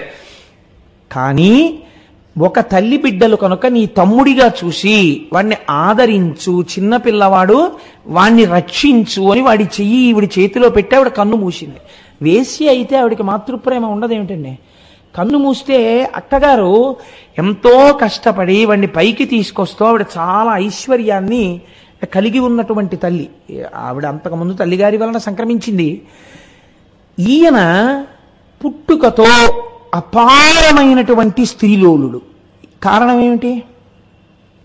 తేజస్సు. ఈయన జీవుడికి ఆ వ్యసనం ఉంది. ఈయనకి స్త్రీభోగమే జీవితంగా గడుపుతున్నాడు. ఐశ్వర్యం అంతా అయిపోయి నిర్ధనులైపోయారు ఇద్దరు. అయిపోయిన తర్వాత ఒకరోజు అక్కగారి దగ్గరికి వచ్చి, అక్క నువ్వు డబ్బిస్తావా ఇవ్వవా? నేను స్త్రీ భోగము అనుభవించకుండా ఉండలేను, కాబట్టి నేను వేశ్యవాడకెళ్ళాలి, నాకు డబ్బు ఇయ్యి అని హఠం చేశాడు. ఇవ్వడానికి రూపాయి కూడా లేదు నాన్న, తినడానికి లేదు, నేను పస్తులు ఉంటున్నానంది అక్క. నాకు అనవసరం, డబ్బిస్తావా ఇవ్వవా అంది. ఇక్కడే కూర్చోంది అక్కగారు అని వీధి తలుపు వేసి లోపలికెళ్ళి ఆవిడ తన శరీరము మీద ఉన్నటువంటి వస్త్రములన్నింటినీ తీసేసి గదిలోకి వచ్చింది. వచ్చి, ఇవాళ నీకు ఒక రహస్యం చెప్తున్నాను, నీ తండ్రి నా తండ్రి ఒక్కరు కాదు, మన ఇద్దరం ఒక్క తల్లి కడుపున పుట్టాం. నేను నీకు డబ్బు ఇవ్వలేను, నా దగ్గర డబ్బు లేదు, కానీ ఈ శరీరము స్త్రీ శరీరము కదా, దీన్ని అనుభవించు అంది. ఈ మాటలు విన్నాడు అరుణగిరినాథర్. అక్కగారిని అలా చూశాడు అంతే. వెంటనే తలుపులు తీసి తను చేసినటువంటి పాపములు జ్ఞాపకానికి వచ్చి పసిపిల్లవాళ్ళ ఏడుస్తూ అరుణాచలం దేవాలయంలోకి వెళ్ళిపోయి, నా పాపమునకు నిష్కృతి లేదు, నేను చేసిన పాపానికి అని ఆ గోపురం ఎక్కి దాని మించి కిందకి దూకేశాడు చచ్చిపోతానని. ఆ మార్పు రాగానే సుబ్రహ్మణ్యుడు పట్టుకున్నాడు. అంతే, ఆయన మహాకావ్య నిర్మాత అయిపోయాడు. ఇప్పటికీ కిలిగోపురంలో చిలకై పాడుతున్నాడు. ఇప్పుడు మీరు చెప్పండి, ఎంతలో వచ్చింది ఈ మార్పు? ఎన్ని జన్మల వాసనాబలమో ఒక్క సంఘటన మార్చింది. అందరి జీవితాల్లో అందరిలో వచ్చే మార్పులకి సంఘటనలు మీకు తెలియనవసరము లేదు. కానీ శాస్త్రం అంది స్మ, అది నీ పాపములను తీయగలదు. నీ పాపములే ప్రతిబంధకములుగా వచ్చి ఈశ్వరుణ్ణి చేరకుండా భోగాల వైపుకి తిప్పేస్తున్నాయి. అధర్మబద్ధమైన భోగాల కోసం వెంపర్లాడుతున్నావు. అలా వెంపర్లాడకుండా చేయగలిగినది స్మ, భగవంతుణ్ణి నీ స్మరణలోకి తేగలిగినది. కాబట్టి దాని పేరు భస్మ. వేరొక మాట మాట్లాడలేదు. మీరు చూడండి భస్మ ఎలా తయారవుతుంది. 2 రకములుగా తయారవుతుంది ఏంది శాస్త్రం. ఒకటి మహాప్రళయమునందు ఏర్పడేటటువంటి భస్మ. అప్పుడు ఆ భస్మ ధరించడానికి మీరు నేను ఉండం, ఎందుకంటే లోకాలన్నీ ప్రళయంలో మునిగిపోతాయి. రెండవది లౌకికమైనటువంటి భస్మ. ఈ లౌకికమైన భస్మ తయారు చేసేటప్పుడు ఇప్పుడంటే శుద్ధ ముక్క యొక్క గుండని ఇచ్చేస్తున్నారు. ఆ భావనతో అలంకారం చేసుకున్నా ఈశ్వరుడు కృప చేస్తాడేమో. కానీ యథార్థమునకు ఆవుల పేడ పట్టి జాగ్రత్తగా కాల్చి దాన్ని విభూతిగా తయారు చేస్తే అది ఎంత గట్టిగా ఎంత తేలిగ్గా ఉంటుందో తెలుసా అండి. మీరు చేత్తో పట్టుకుంటే ఒక పక్షి ఈక కన్నా తేలిగ్గా ఉంటుంది. ఇంత విభూతి ఉండ ఎక్కడ దొరుకుతుందో తెలుసా అండి. శ్రీశైలంలో అమ్ముతుంటారు. ఇప్పటికీ శ్రీశైల దేవస్థానం వాళ్ళు పలకల పలకల ఉండల కింద పోసి అమ్ముతారు. తేలిగ్గా ఉంటాయి. కానీ అవి మీరు బద్దలు కొడదామంటే మన బజార్లో దొరికే రూపాయన్నర బుచ్చుకుని ఇస్తూ ఉంటారు విభూతి ఉండలని. వాటిని ఇలా అంటే పగిలిపోతాయి, అలా పగలవు. ఆ విభూతి గమ్మత్తుగా ఉంటుంది. అంత తెల్లగా ఉండదు, కొద్దిగా తెలుపు నలుపులతో ఉంటుంది. అదిగో మా దొరగారు పెట్టుకున్న విభూతి పుండ్రాల్లా ఉంటుంది. అది ఈ విభూతి ఆవు పేడని కాల్చగా వచ్చిన విభూతి. ఏ ఆవు పేడనే ఎందుకు కాల్చాలి? మీరొక్క విషయం గమనించండి. ప్రపంచమునందు మనుష్యుడు చాలా ఉత్తమమైన ప్రాణి. కానీ మనుష్యుడు విసర్జించినటువంటి మలం ప్రయత్నపూర్వకముగా దేనికి వాడబడదు. ఏవో కొన్ని జంతువులు తింటే తినవచ్చుగాక. అలాగే ఏ సృష్టిలో ఏ ప్రాణి యొక్క మలము కూడా సువాసనతో ఉండి ఉపయోగించడానికి అవకాశము కుదరదు. ఒక్క ఆవు పేడ మాత్రం సుగంధభూయిష్టమై సూక్ష్మక్రిములనన్నింటినీ సంహరించి మంగళప్రదముగా నేలను మార్చి భూతప్రేత పిశాచాదుల వంటివి అక్కడికొచ్చి కూర్చోలేని స్థితిని కల్పించి అక్కడ పూజ చేసుకోవడానికి యోగ్యతని సిద్ధింపచేయగలదు. ఒక్క ఆవు పేడకే ఆ శక్తి ఉంది. అందుకే పూర్వం పూజ చెయ్యాలి అంటే ఆవు పేడ అలికేవారు. అందుకే నేను అనుకుంటున్నాను, ఇందులో కొంతమంది సువాసినుల్ని ఎంచుకుని రేపు సుబ్రహ్మణ్యేశ్వర స్వామి వారి యొక్క ఆరాధన చేసేటప్పుడు ఆవు పేడ తెప్పించి ఆ వేదిక కట్టే ప్రాంగణం అంతా వాళ్లతో అలికిస్తాం. ఎంచేతనంటే వాళ్ళు ఆ భాగ్యానికి నోచుకోవాలి కదా. ఆ పుణ్యం ఉత్తినే పోతుందా? కోట్ల జన్మలు కాపాడేస్తుంది. కాబట్టి ఆవు పేడతో పూర్వం అలకడానికి కారణం అదే. అటువంటి ఆవు పేడని కాల్చినప్పుడు వచ్చినటువంటి భస్మ ఏది ఉన్నదో ఆ భస్మ చాలా గొప్ప భస్మ. ఆ భస్మని మనం పెట్టుకుంటాం. అలాగే యజ్ఞగుండంలో యజ్ఞం పూర్ణాహుతి అయిపోయిన తర్వాత దర్భని కాల్చి తీస్తారు, దాన్ని కూడా ధరిస్తారు. కనుక చూడండి, ఇప్పుడు ఈ భస్మ పాపములను తీయగలదు. పాపములను తీయడం అంటే ఇదిగో వస్తున్నటువంటి వాసనా బలం చేత చేస్తున్న పాపాల్ని ఆ వాసనా బలాన్ని పోగొడుతుంది. దాన్ని ధరిస్తే అది ఏ రకంగా మిమ్మల్ని రక్షిస్తుంది మీకు తెలియదు. ఎందుకు లలాటమునందు ధరిస్తారు మీరు? మొట్టమొదట సరే 32 స్థానముల యందు ధరించమని చెప్పింది శాస్త్రం. లలాటమునందు తప్పకుండా పెట్టుకుంటారు. లలాటమునందు ఎందుకు పెట్టుకోవాలి? ఏ నాభి మీద పెట్టుకుని వదలకూడదా? తొడల మీద పెట్టుకుని వదిలిపెట్టకూడదా? కాదు. లలాటమునందు ఎందుకు పెడతారంటే మనం ఒక మాట చెప్తాం, హరిణాపి హరేణాపి బ్రహ్మణాపి సురైరపి లలాట లిఖితారేఖ పరిమాస్త్రం నశక్యతే.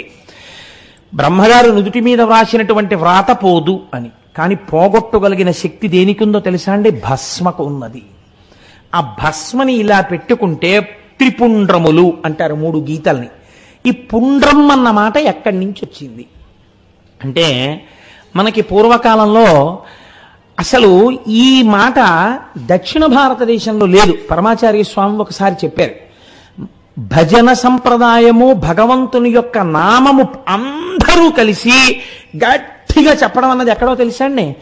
మహారాష్ట్రలో ఉన్నటువంటి పండరీపురంలో ఉంది. వాళ్ళు పుండరీకం అని పిలుస్తారు. భక్తులందరూ కలిసి ఒకే మాట అరిచారనుకోండి, నమ పార్వతీపతయే హర హర మహాదేవ శంభో శంకర అన్నారనుకోండి, అప్పుడు దాన్ని పుండరీకం అంటారు. అందరూ కలిసి ఒక నామం అరిచారు. అలాగే గోవింద గోవింద అన్నారనుకోండి, అదొక పుండరీకం. అలాగే ఏదో హరే రామి హరే రామి రామ రామి హరే హరే అన్నారు అనుకోండి, అదొక పుండరీకం. ఇప్పుడు ఈ పుండరీకం అంటే ఏమిటంటే అందరూ కలిసి చెప్పుట. అందరూ కలిసి చెప్తే అందరి ఆర్తికి ఈశ్వరుడు తొందరగా పలుకుతాడు. ఇలా ఎవరు భగవంతుణ్ణి లోపల ధరించినా, మీరు వైష్ణవుల్ని చూడండి, నామం అని పెట్టుకుంటారు వాళ్ళు. అది ఊర్ధ్వపుండ్రం అంటే ఇలా పైకి పెట్టుకుంటారు. దాన్ని నామం అనడానికి ప్రధాన కారణం ఏమిటి? వాళ్ళు పెట్టుకున్న మామూలుగా ఇలా పెట్టేసుకోరు, భగవంతుని యొక్క నామములను చెప్తూ పెట్టుకుంటారు.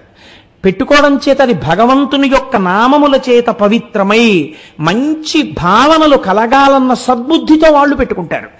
అది ఊర్ధ్వపుండ్రం. ఇది అడ్డంగా పెట్టుకున్నటువంటి విభూతి పుండ్రం.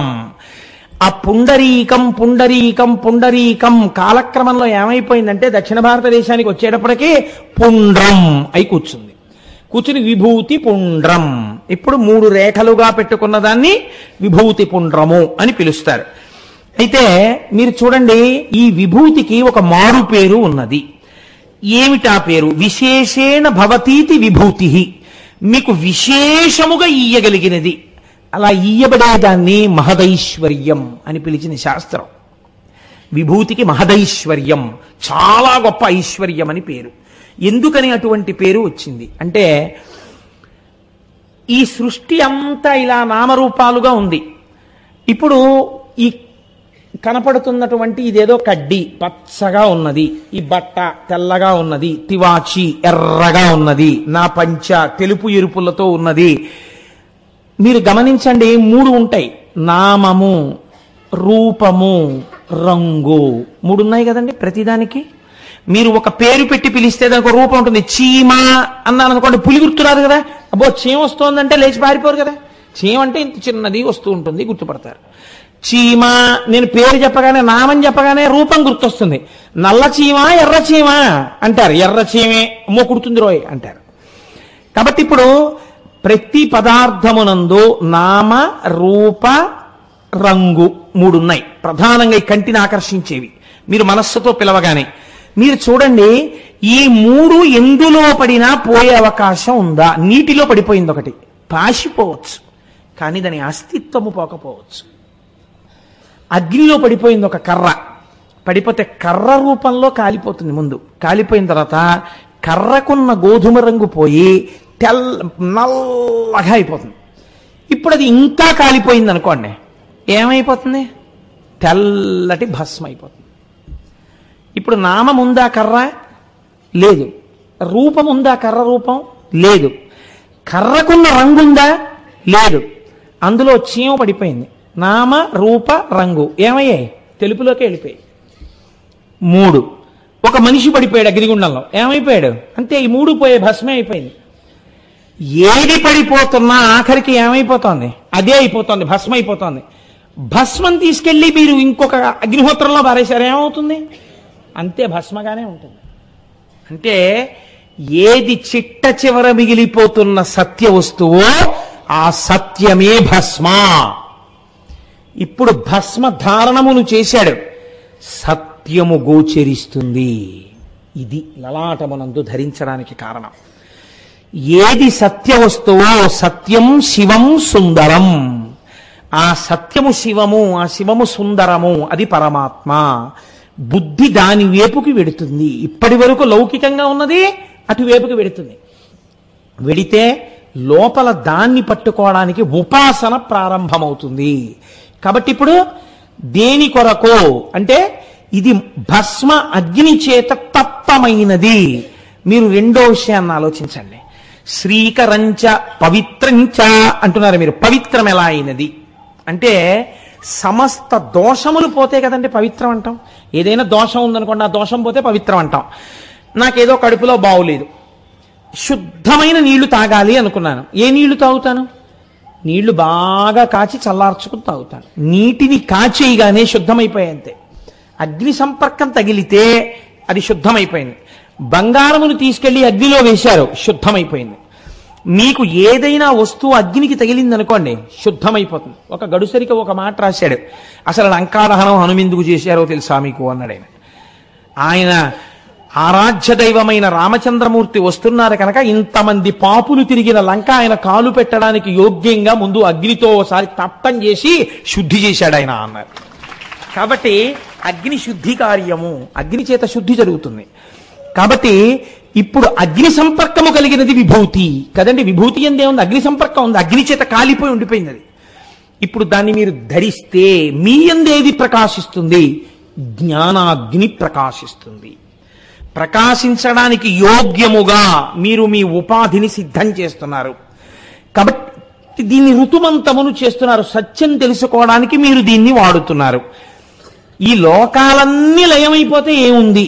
భస్మ ఉంది. లోకాలన్నీ సృష్టి చేసేటప్పుడు మొదట ఏముంది? ఈశ్వరుడి దగ్గర భస్మ ఉంది. అంతే కదండి. నిన్న రాత్రి నేను నా జేబులో చూసుకుని పడుకునేటప్పటికీ 100 రూపాయలు ఉంది. పొద్దున్న లేచి చూసినప్పటికి ఎంత ఉంటుంది?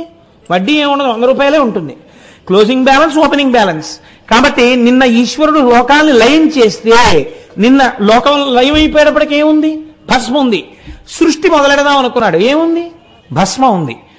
సృష్టి ఎందులోంచి ప్రారంభం అవ్వాలి? ఇప్పుడు భస్మలోంచే ప్రారంభం అవ్వాలి. కాబట్టి ఇప్పుడు భస్మ యొక్క అణువుల యందు ఏమి ఉన్నది? సమస్త సృష్టికి సంబంధించినటువంటి తేజస్సు నిక్షిప్తమై ఉన్నది. అది ఈశ్వర సంకల్పము చేత పునఃసృష్టి అవుతుంది. అందుకే మీరు తమిళనాట ఏ దేవాలయానికి వెళ్ళినా చేతిలో విభూతి వేస్తారు. విభూతి వేయడం వెనకాతల ప్రధాన కారణం ఇదే. పరమైశ్వర్యం అంతా దాంట్లోంచే వస్తోంది. మొదట ఏమొస్తాయి? పృథివాపస్తేజో వాయురాకాశాలు వస్తాయి. అందుకే మీరేమంటారు? అగ్నిరితి భస్మ, వాయురితి భస్మ, జలమితి భస్మ, స్థలమితి భస్మ, వ్యోమేతి భస్మ, సర్వగుంభవాయదుగుం భస్మ, మనోవంగ్మన చక్షు మనోవంగ్మన ఇత్యేగాది చక్షుగంసి కరణాని భస్మాని అంటున్నారు. అగ్నిరితి భస్మ, అగ్ని భస్మ, వాయురితి భస్మ, వాయువు భస్మ, స్థలమితి భస్మ, పృథివీ భస్మ, వ్యోమేతి భస్మ, ఆకాశం భస్మ, జలమితి భస్మ, నీరు భస్మ, అన్ని భస్మే. ఎలా? మీరు జీవయాత్రను చూడండి ఒక్కసారి. జీవయాత్ర యందు క్షీణే పుణ్యే మర్త్యలోకం విశంతి. పోని మంచి మాటలు చెప్తూ నరకం ఎందుకు చెప్పాలి? ఎక్కడో స్వర్గలోకంలో ఉన్నాడు, అయిపోయింది, పుణ్యం కిందకు తోసేశారు. ఇప్పుడు తనకి మళ్లీ పాపపుణ్యములు చేయడానికి ఒక ఉపాధి కావాలి, మనుష్య శరీరంలోకి రావాలి. ఈశ్వరుడు మనుష్య శరీరం ఇద్దాం అనుకుంటున్నాడు. రావడానికి ఎన్నిటిని మారుతాడో తెలుసా అండి? ముందు ఆయన లోపల సూక్ష్మమైనటువంటి శరీరాన్ని పొందుతాడు. అగ్నితప్తమై స్థూలదేహం పోయింది, సూక్ష్మదేహంతో ఉన్నాడు. అగ్నిరితి భస్మ, ఐశ్వర్యం, ఈ లోపల ఉన్న ఐశ్వర్యం ముందు అగ్ని అయింది. వాయురితి భస్మ, ఆ తర్వాత గాలిలోకి ప్రవేశించాడు. జలమితి భస్మ, మేఘమండలంలో ఉన్న జలబిందువులోకి వెడతాడు. స్థలమితి భస్మ, ఒక భూమి మీద ఒక చోటున పడతాడు. వ్యోమేతి భస్మ, దాని యందు అంకురమై ప్రకాశిస్తాడు. ప్రకాశించి అందులోంచి పైకొస్తాడు. అందులో ఒక కాయో పండో అవుతాడు. అది ఒక పురుషుడు తింటాడు. ఆ పురుషుడు యొక్క సమస్త దేహమండలమునందు నిండిపోయిన తేజస్సు అవుతాడు. అందుకే మళ్ళీ ఒక పురుషుడుగా పుట్టాలంటే ఒక పురుషుని యొక్క హృదయస్థానము నుంచి తేజస్సు కదిలితే కొడుకుగా పుడతాడు. అందుకే ఆత్మా వైపుత్రనామాసి. కాబట్టి ఇప్పుడు సృష్టి అంతా ఎలా జరుగుతోంది? అగ్నిరితి భస్మ, వాయురితి భస్మ, స్థలమితి భస్మ, జలమితి భస్మ, వ్యోమేతి భస్మ, అంతా భస్మరూపంగానే జరుగుతోంది. కాబట్టి పంచభూతాలు, సమస్త సృష్టి, సమస్త ఐశ్వర్యము ఎందులో ఉన్నాయి? ఇందులోనే ఉన్నాయి. దీనిని నేను ధరించుచున్నాను అంటే ఏమంటే ఇది ధరిస్తే అమెరికా అధ్యక్షుడు అయిపోతాడా? అయిపోక్కర్లేదు. మీరు బాగా గుర్తుపెట్టుకోండి. ఎందుకంటే ఆ పదవి అది కాదు. ఐశ్వర్యము అన్న మాటకు అర్థం ఏమిటో తెలుసా అండి? అనుభవైక వేద్యము కాకుండా బ్యాంకులో ₹1,00,00,000 ఉన్నాయి, అది మీకు భయహేతువు. ఎప్పుడెవడికి తెలిసి ఏం చేస్తాడో అని భయం. ఇంట్లో ₹1000 కట్టలో 3 ఉన్నాయి, భయం కాదు. ఆయనకి ఏమీ ఉండక్కర్లేదు. ఆయన అవసరం వచ్చింది, తీర్థయాత్రకో 10,000 కట్టాలి. ఆయన వెళ్ళి అమ్మవారి దగ్గర కూర్చుని కనకధారా స్తోత్రం చేశాడు. కనకధారా స్తోత్రం చేసి, అమ్మా నాకు కృప చెయ్యి అన్నాడు. లక్ష్మీదేవి అనుగ్రహం కలిగింది. ఏదో రూపంలో ఆయనకు ఆ 10,000 సమకూరుతుంది. ఆయన యాత్ర కట్టుకున్నాడు. ఇప్పుడు మీకు ఎప్పుడు కావాలనుకుంటే అప్పుడు మీకు కావలసినంత మీ ప్రమేయం లేకుండా అమరిపోతుంటుంది. అందుకే చూడండి, మన వాళ్ళు మాట అంటారు, పుట్టగాని చేతిని చూసి పెద్ద చెయ్యున్నవాడు అనుకోండి, అరిచెయ్యి చాలా పెద్దది ఉంటే వీడున్న చోట అన్నవస్త్రాలకి లోటు ఉండదంటారు. అంటే ఇంకింతకన్నా మీకేం కావాలండి? అన్నానికి లోట్లేదు, తనకి లోట్లేదు, తన వాళ్ళకి లోట్లేదు, వస్త్రానికి లోట్లేదు, ఉండడానికి ఇల్లు ఉంటుంది. కాబట్టి ఇంకా మీకేమిటి కావాలి? మీకేం కావాలో ఎప్పుడేం కావాలో ఈశ్వరుడు ఇస్తుంటాడు. ఎందుకు ఇస్తుంటాడు? ఆ భక్తి ఏర్పడుతోంది కాబట్టి, దానికి కారణమైన భస్మ ధరించి ఉన్నాడు కనుక. కాబట్టి విశేషేణ భవతీతి ఇది విభూతి. ఇలా ఇచ్చే ఐశ్వర్యం ఎన్ని రకాలుగా ఉంటుంది అని అడిగారు శాస్త్రంలో. అడిగితే శాస్త్రం అంది, ఎన్నని నీకు చెప్పం? అనిమ, మహిమ, గరిమ, లఘిమ, ప్రాప్తి, ప్రాకామ్య, ఈశిత్వ, వశిత్వ, ఈ అష్టసిద్ధులు భస్మధారణ వల్ల వస్తున్నాయి. చాలా నీకని అడిగింది. ఈ అష్టసిద్ధులు వస్తే మీరు భస్మధారణ దాని కొరకా చేస్తారు. ఇది మీరు చాలా జాగ్రత్తగా పట్టుకోవాలి. ఒక ఆయన తెల్లవారుజామున మంచి పువ్వులు, మల్లెపూలు, జాజి పూలు అన్ని పాదులకు కోసుకుని మడిబట్ట కట్టుకుని పూజకి వెడదామని పువ్వులన్నీ పూలబుట్టలో వేసుకుని పట్టుకున్నాడు. ఇంకా వెడదామని మంచి సువాసనలు వస్తున్నాయి పూలబుట్టలోంచి. ఎంత బాగుందో అని ఇలా వాసన చూడకూడదు కనుక దాన్నో టేబుల్ మీద పెట్టి తన కుర్చీలో కూర్చున్నాడు దగ్గరగా. వాసన చూస్తున్నాడా అంటే మళ్ళీ ఇలా పువ్వు ముక్కు దగ్గర ఎట్టుకుంటే తప్పు. పువ్వులోంచి వాసన వస్తోంది, తను పీలుస్తున్నాడు. చాలా బాగుంది వాసన అని అలా కూర్చున్నాడు. 9 అయింది, పూజ భ్రష్టమైంది. ఈ పువ్వులు దేనికి కోసావు? పూజకు కోసావు. నువ్వేం చేస్తున్నావు? వాటి వాసన కోసం ఆగిపోయావు. ఇప్పుడు ఈ వాసన ప్రధాన ప్రయోజనమా, పువ్వులు ఈశ్వర పూజకి వినియోగించడం ప్రధాన ప్రయోజనమా? ఈశ్వర పూజ ప్రధాన ప్రయోజనం. దాన్ని మరిచిపోయి అనుషంగిక ప్రయోజనం పట్టుకున్నవాడు ఎటువంటి వాడో, సిద్ధులు పట్టుకుని భగవంతుడిని వదులుకుంటున్నవాడు అంత అప్రయోజకుడు. కాబట్టి పెద్దల దగ్గర సిద్ధులున్నా ప్రదర్శించవచ్చా? శాస్త్రం నిషేధించింది, ప్రదర్శించరాదు. ఎప్పుడో ఎంతో అవసరమైతే తప్ప సిద్ధులను ఉపయోగించరు. కనుక పరమైశ్వర్యం నీకు విభూతి రూపంలో వస్తూనే ఉంది. మహాభస్మ మహాదేవో మహామాయావభాసక. దాన్ని ఎవరు పెట్టుకుంటున్నారో భస్మని, వారికి ఈశ్వరానుగ్రహము చేత మాయ విడిపోతున్నది. మాయ అంటే ఏమిటండి? రెండు కనపడుతుండడం. ఇందాక చెప్పాను కదా, కంటితో చూడడం, ఈ వేలుతో ఇలా చెప్తూ ఉండడం, లోపల రెండున్నాయి అనుకుంటూ ఉండడం. జ్ఞానంలోకి వెళ్ళాడు అనుకోండి, రెండేమిట్రా ఉన్నదంతా ఒకటే, అందులో పంచభూతాలు ఇందులో పంచభూతాలు. శంకరాచార్యులు వారికి వచ్చిందండి ఈ పరీక్ష. కాశీపట్టణంలో గంగలో స్నానం చేసి వెడుతుంటే ఎవరో ఒక మహానుభావుడు కుక్కలు పెట్టుకుని వచ్చేస్తున్నాడు, సురాపానం చేసి కళ్ళుకుంట పట్టుకుని. శిష్యులు అన్నారు, పక్కకి తప్పుకో, వచ్చి నిన్ను చూడకూడదు, గురువు గారు వస్తున్నారు శంకరాచార్యులు వారు అన్నారు. ఆయన అన్నాడు శంకరాచార్యులు వారిని చూసి, నన్ను తప్పుకోమంటావా, నాలో ఆత్మని తప్పుకోమంటావా అన్నారు. శంకరాచార్యులు వారు కాబట్టి గుర్తుపట్టి ప్రణిపాతం చేసి బ్రహ్మాండమైనటువంటి స్తోత్రం చేశారు మనీషా పంచకమని. కాబట్టి ఈ జ్ఞానము రావాలి. అంతటా ఉన్నది ఒక్క వస్తువే అన్నది బాగా రూఢము కావాలి. కామక్రోధములు గెలవబడాలి అంటే దానికి ప్రథమ సోపానము మీరు తప్పక భస్మధారణ చేయుటయే. భస్మమును ధరించుట చేత మీకు అటువంటి అనుగ్రహము ఈశ్వరుడి చేత కలుగుతుంది. అయితే మీకు నేను ఒక విచిత్రమైనటువంటి విషయాన్ని ప్రతిపాదన చేస్తాను. దీన్ని పట్టుకునేటప్పుడు మీరు కొంచెం జాగ్రత్తగా పట్టుకునే ప్రయత్నం చేయండి.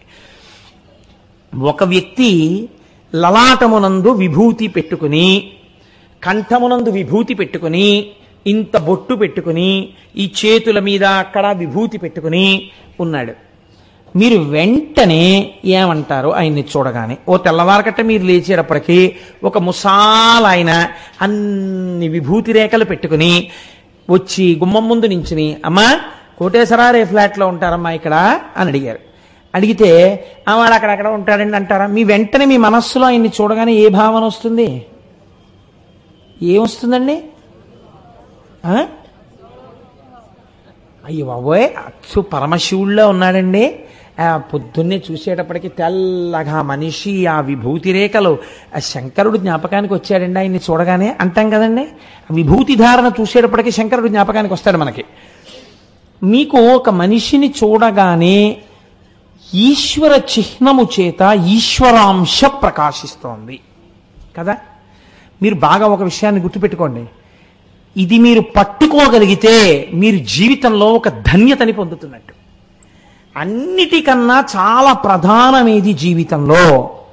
శాంతము చాలా అవసరం. మీరు అందుకే వైదిక ధర్మమునందు మీరు ఏ పూజ చెయ్యండి, ఏమంటారంటే ఓం శాంతి శాంతి శాంతి అంటారు.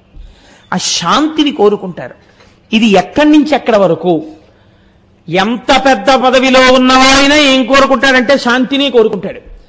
ఎంత చిన్న ప్రాణైనా ఏం కోరుకుంటుందంటే శాంతినే కోరుకుంటుంది తప్ప అలజడితో ఉందాం, ఆందోళనతో ఉందాం, నిద్ర పట్టకుండా ఉందాం అని ఎవరైనా అనుకుంటారండి? ఎవ్వరూ అనుకోరు. ఇంత ఐశ్వర్యం నాకెందుకండి అనేవాడు ఉండొచ్చు, ఇవన్నీ ఎందుకండి అనేవాడు ఉండొచ్చు, నిరాడంబరంగా బతికేవాడు ఉండొచ్చు, ఐశ్వర్యంలో ఉండేవాడు ఉండొచ్చు. కానీ ఆ పై స్థాయి నుంచి ఈ కింద స్థాయి వరకు ఒకటే ఉంటుంది. ఏమిటి? శాంతిని కోరడమే ఉంటుంది. అందరూ శాంతిని అడుగుతారు, నాకు శాంతిగా ఉండాలనుంది అంటారు. ఈ శాంతి నవరసముల యందు శాంతము అని చెప్పబడింది. శాంతము లేక సౌఖ్యము లేదు సారసాదాళ నయన అన్నారు త్యాగరాజస్వామి. ఈ శాంతము మీకు చాలా అవసరము జీవితమునందు. మీరు ఉద్రేకపడుతూ ఆందోళన పడుతూ ఉద్ధతితో ఉండరాదు. కొంతమందిని మీరు చూడండి, ఎప్పుడు బిజీగా ఉన్నట్టుగా ఉండడం కొంతమంది ఇష్టపడతారు. ఏమీ ఉండదు, వడ్ల గింజలో బియ్యపు గింజ. కానీ మీరు ఆయన్ని పలకరించారనుకోండి, ఆయన ఎప్పుడు ఏది ప్రతిపాదన చేస్తారంటే నేను చాలా బిజీ అండి అంటాడు. ఏమిటి బిజీ? నిజంగా ఆయన ఏం చేస్తారో తెలుసా అంటే పడుకుంటాడు ఇంటికి వెళ్ళి, అంతే. వాడు పలకరించేవాడు ఉండడం. అలా నిజంగా ఎవరు ఇంటికి వచ్చేరు ఆయనకి, అలా ఆయన ఏమి ఇబ్బంది పెట్టేసేవాళ్ళు ఉండరు. ఆయనకు అంత బిజీగా ఉండవలసిన అవసరం ఏం లేదు ఆయనకి. కానీ ఈ pretends as though he is busy, ఇది ఒక తప్పు లక్షణం. ఏమిటంటే చాలా మందికి ఇవాళ ఏమనుకుంటారంటే, ఎవరైనా కొంచెం హాయిగా ప్రశాంతంగా ఏదో ఆఫీస్కి వెళ్ళి ఇంటికి వచ్చి కాసేపు చక్కగా హాయిగా ఏదో శివ పంచాక్షరియో ఏదో చేసుకుని కాసేపు లేకపోతే సంధ్యావందనం చేసుకుని సాంబ సదాశివ సాంబ సదాశివ సాంబ సదాశివ సాంబ శివ అనుకుంటూ ఉన్నారనుకోండి, ఉంటే ఆయనకి ఏం పెద్ద వర్క్ అది ఏమి ఉండదులా ఉందండి, హాయిగా ఇంటికి వచ్చి కూర్చుని అలా ఉంటాడు. మాదంతా బిజీ లైఫ్ అండి, అసలు అంత ఖాళీ ఎక్కడ ఉంటుందంటే మాకు. ఏమిటి వీడి బుర్రకాయ బిజీ, వీధిలో కుక్క తిరుగుతూ ఉంటుంది, వీడు తిరుగుతూ ఉంటాడు అంతే, అలా తిరుగుతూ ఉంటాడు అంతే. దానికి ఏం ప్రయోజకత్వం ఏమి ఉండదు. వాడిని పాడు చేయ వీడిని పాడు చేయ, ఎవడో దొరుకుతాడు తేరగా, వాడి ఇంటికి వెళ్ళిపోయి వాడిని ఎత్తికి కూర్చుంటూ ఉండడం తప్ప అవసరమై. అందుకే శాస్త్రంలో చాలా తప్పు పనుల్లో పని ఏమిటో తెలుసా అండి? ఎదురింటి గడియ కొట్టుట. అంటే నువ్వు ఎందుకు కొట్టాలి? అవసరం లేకుండా అసలు ఆ పని చేయకూడదు. గడియ కొట్టడం ఏమిటి? నువ్వు వస్తున్నావు వాళ్ళకి తెలిసి ఉండాలంటే ఇవాళ ఈయన వస్తారు, ఏదో పని ఉందన్నమాట, కాబట్టి వారు ఇవాళ వస్తారని వాళ్ళు తలుపులు తెరిచి నీ కొరకు ఉండాలి. నువ్వు వెళ్ళి గడియలు కొడుతున్నావు అంటే వాళ్ళు నువ్వు వస్తామని అసలు నీ గురించి చూడటం లేదంటే వాడిని పాడు చేయడం నువ్వు వెళ్ళావు, వాడు ఏదో పనిలో ఉన్నాడు నువ్వు వెళ్ళావంటే. ఎప్పుడో తప్ప అలా వెళ్ళకూడదు. కాలింగ్ బెల్ అయినా అంతే ధర్మశాస్త్రం కదండి. కాబట్టి ఏదో తలుపేసి ఉండి వస్తానన్నప్పుడు కొడితే తప్పు లేదనుకోండి, అది ఎగ్జామ్షన్.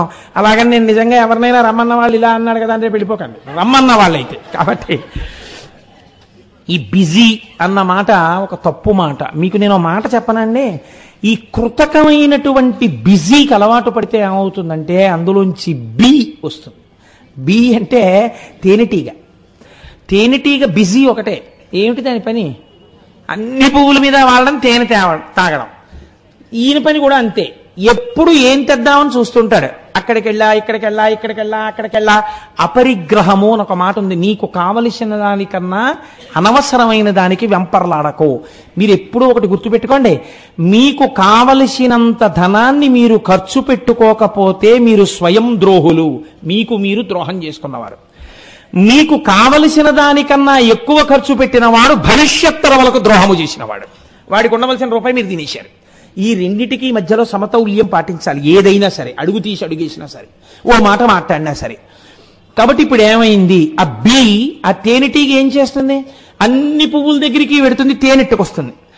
చక్కగా మైనంతో పెద్ద పట్టు కడుతుంది. ఆ పట్టు కట్టి అందులో పెడుతుంది.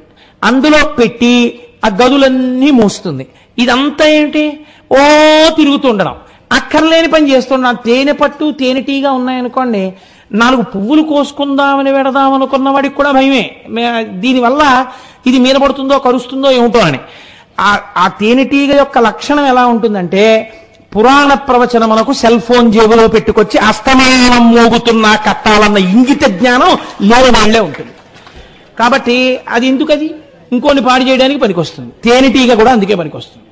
ఈ పట్టుకెళ్లిన తేనెంతా ఏం చేసింది? పట్టులో పెట్టింది. పట్టంతా మూసింది. ఈ బిజీ అంతా దేనికి పనికొచ్చింది? కింద ఎవడో వచ్చి పొగట్టాడు, ఇవన్నీ పారిపోయాయి. వాడు ఆ పట్టు పిండుకుని తేనె తాగేశాడు తప్ప తాను తెచ్చి దాచినటువంటి మైనపు గదులలో ఉన్న తేనెని తాను తాగలేని తేనెటీగ యొక్క జీవితం ఎటువంటిదో, సమయమును ఈశ్వరార్చనకు ఉపయోగించాలన్న ఇంగితమును మరచి కేవలం అర్థము కోసమే ప్రవర్తించిన వాడి జీవితము కూడా అంతే. అది అర్థము కావచ్చు, కామము కావచ్చు, ధర్మబద్ధము కావాలి రెండు. కాకపోతే వాడు పాడైపోతాడు. కాబట్టి ఇప్పుడు మీకు ఏది కావాలన్నిటికన్నా ప్రధానం శాంతము.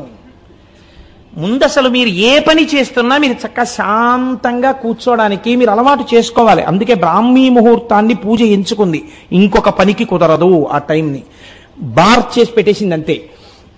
మీరు చక్కగా పుస్తకం చదువుకోవాలి. నా చిన్నతనంలో, ఇప్పుడు అనడానికి నాకు సాహసం చాలదు, మా చిన్నతనంలో రాత్రి 9 దాటిన తర్వాత చదివితే ఒప్పుకునేవారు కాదు. అలా చదవడానికి వీలు లేదని పడుకోబెట్టేసేవారు. 3 అలారం కొట్టేటప్పటికి చక్కగా రాత్రి 7 అయ్యేటప్పటికో 6 అయ్యేటప్పటికో అన్నం పెట్టేసేవారు. 3 అయ్యేటప్పటికి అరిగిపోయేది. చక్కగా లేచి కూర్చుని మలయమారుతం వీస్తూ ఉంటుందిరా, చాపేసు కూర్చుని కుర్చీల్లో కూర్చుని చదవకండి. రేపొద్దున్న నువ్వు పెద్దవాడి అయిన తర్వాత కాసేపు బాసం పెట్టేసుకుని కూర్చోవాలంటే కాళ్ళు వంగవు, వెన్నుపాన్ నిలబడదు, శరీరాన్ని వహించే శక్తి శరీరానికి ఉండదు. చాపేసుకుని కావలసిన పుస్తకాలు ఏవి చదువుతావో ముందే ఎంచుకుని తెచ్చి పక్కన పెట్టుకుని ఒక పుస్తకం తర్వాత ఒక పుస్తకం చదువుకుని అన్ని పుస్తకాలు మళ్ళీ తీసి గూట్లో పెట్టుకుని చాప చుట్టి ఒక మూల పెట్టి నీ పని మీద వెళ్ళిపో. అలాగే ఉండాలంతే. చాప వదిలేయడం, పుస్తకాలు వదిలేయడం కుదరదనేవారు. బహుశా చిన్నతనంలో అలా కూర్చోపెట్టారు కాబట్టి ఇవాళ ఒక 2 గంటలు ప్రసంగం చెయ్యాలంటే ఈ శరీరం ఇలా కూర్చుంటోంది. లేకపోతే ఇది కూర్చుంటుందా? ఇది కూడా కుర్చీలకు అలవాటు పడిపోయి ఉంటే కూర్చోదా, కుర్చీ వేయండి మాట్లాడతానన్నారు. కాబట్టి శాంతము, మనస్సు ఉద్రేకము చెందనటువంటి స్థితి కావాలి. ఈ మనస్సు ఉద్రేకము చెందకుండా ఉండేటటువంటి స్థితి అయినటువంటి శాంతమును పొందాలంటే మీకు దేని మీదకి వెళ్ళిపోవాలో తెలుసా అండి? మీ కష్టాన్ని, మీ సుఖాన్ని చూసేవాడొకడు ఉన్నాడు అన్న నమ్మకం మీకు ఉండాలి కదండి. మీరు చూడండి, బజారు చాలా హడావిడిగా ఉంటుంది, ట్రైన్ టైం అయిపోతూ ఉంటుంది, బస్సు టైం అయిపోతూ ఉంటుంది. లేకపోతే వీళ్ళు కారు దిగేటప్పటికి train is about to leave platform number 1 అని అనౌన్స్మెంట్ అవుతుంటుంది.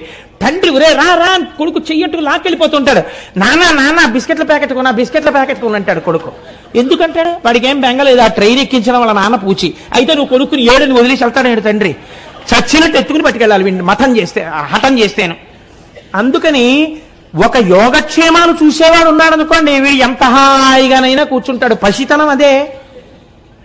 ఇక్కడ భస్మధారణ చేస్తే ఏమవుతుందో తెలుసా అండి? రోజు భస్మ పెట్టుకోవడం అలవాటైపోతే ఇక్కడ నా స్వామి శంకరుడు ఉన్నాడు, సృష్టికర్త, స్థితికర్త, ప్రళయకర్త, నాకు కావలసినదేదో నిర్ణయించి నన్ను అనుగ్రహించడానికి ఈశ్వరుడు ఉన్నాడు. ఇక్కడ పెట్టుకున్నారు. నన్ను మాయ కమ్మకుండా, నేను అడిగినవన్నీ ఇవ్వకపోతే మళ్ళీ శంకరుణ్ణి తిట్టకుండా, అమ్మవారు రే నీకు అవసరమైంది ఇవ్వడం ఆయనకు వచ్చురా అని చెప్పడానికి బొట్టు రూపంలో ఆజ్ఞాచక్రం మీద ఆవిడుంది. నా తల్లిదండ్రులు ఇక్కడే ఉన్నారు, నా బుద్ధి యందు ఉన్నారు. ఇంకా నేను దేనికి భయపడాలి, దేనికి ఉద్రేకపడాలి? ఎవడో ఉద్రేకపడ్డాడు, అది వాడి కర్మ. నేను ప్రశాంతంగా ఉంటాను, నన్ను చూడ్డానికి నా స్వామి ఉన్నారు, మా అమ్మ ఉన్నది. ఇప్పుడు మీరు దేనిలోకి వెడుతున్నారు బాగా గమనించండి. మీరు శాంతములోకి వెళ్ళడం ప్రారంభమైంది. భస్మతో పాటుగా భావనానుసంధానము జరిగితే మీకు పరమ శాంతమైనటువంటి రూపము ఏర్పడుతుంది. ఇప్పుడు మీరు ఒక్కసారి మొదట్లోకి రండి. మీ మనస్సు తెల్లవారకట్ట పాల ప్యాకెట్ కోసం అని చెప్పి గేటు దగ్గరికి రాగానే అన్ని విభూతి పుండ్రాలు పెట్టుకున్న వ్యక్తి కనపడగానే మనస్సు ఒక్కసారి ఆనందంలో మగ్నమై, పొద్దున్నే చక్కగా అన్ని విభూతి పుండ్రాలతోటి శంకరుల్లా కనపడ్డాడు ఎవరో ఆయన అని మీరు ఆనందపడిపోయారా లేదా? A good start of the day కదండి. రోజు చక్కగా ప్రారంభమైంది. అలాగే మీరు ఒక రోజున గుమ్మం కిందకి దిగారు, ఒక పండు ముత్తైదువ 80 ఏళ్ళ ఆవిడ ఇంత పసుపు రాసుకుని, ఇంత బొట్టెట్టుకుని, తెల్లటి కొప్పు నిండా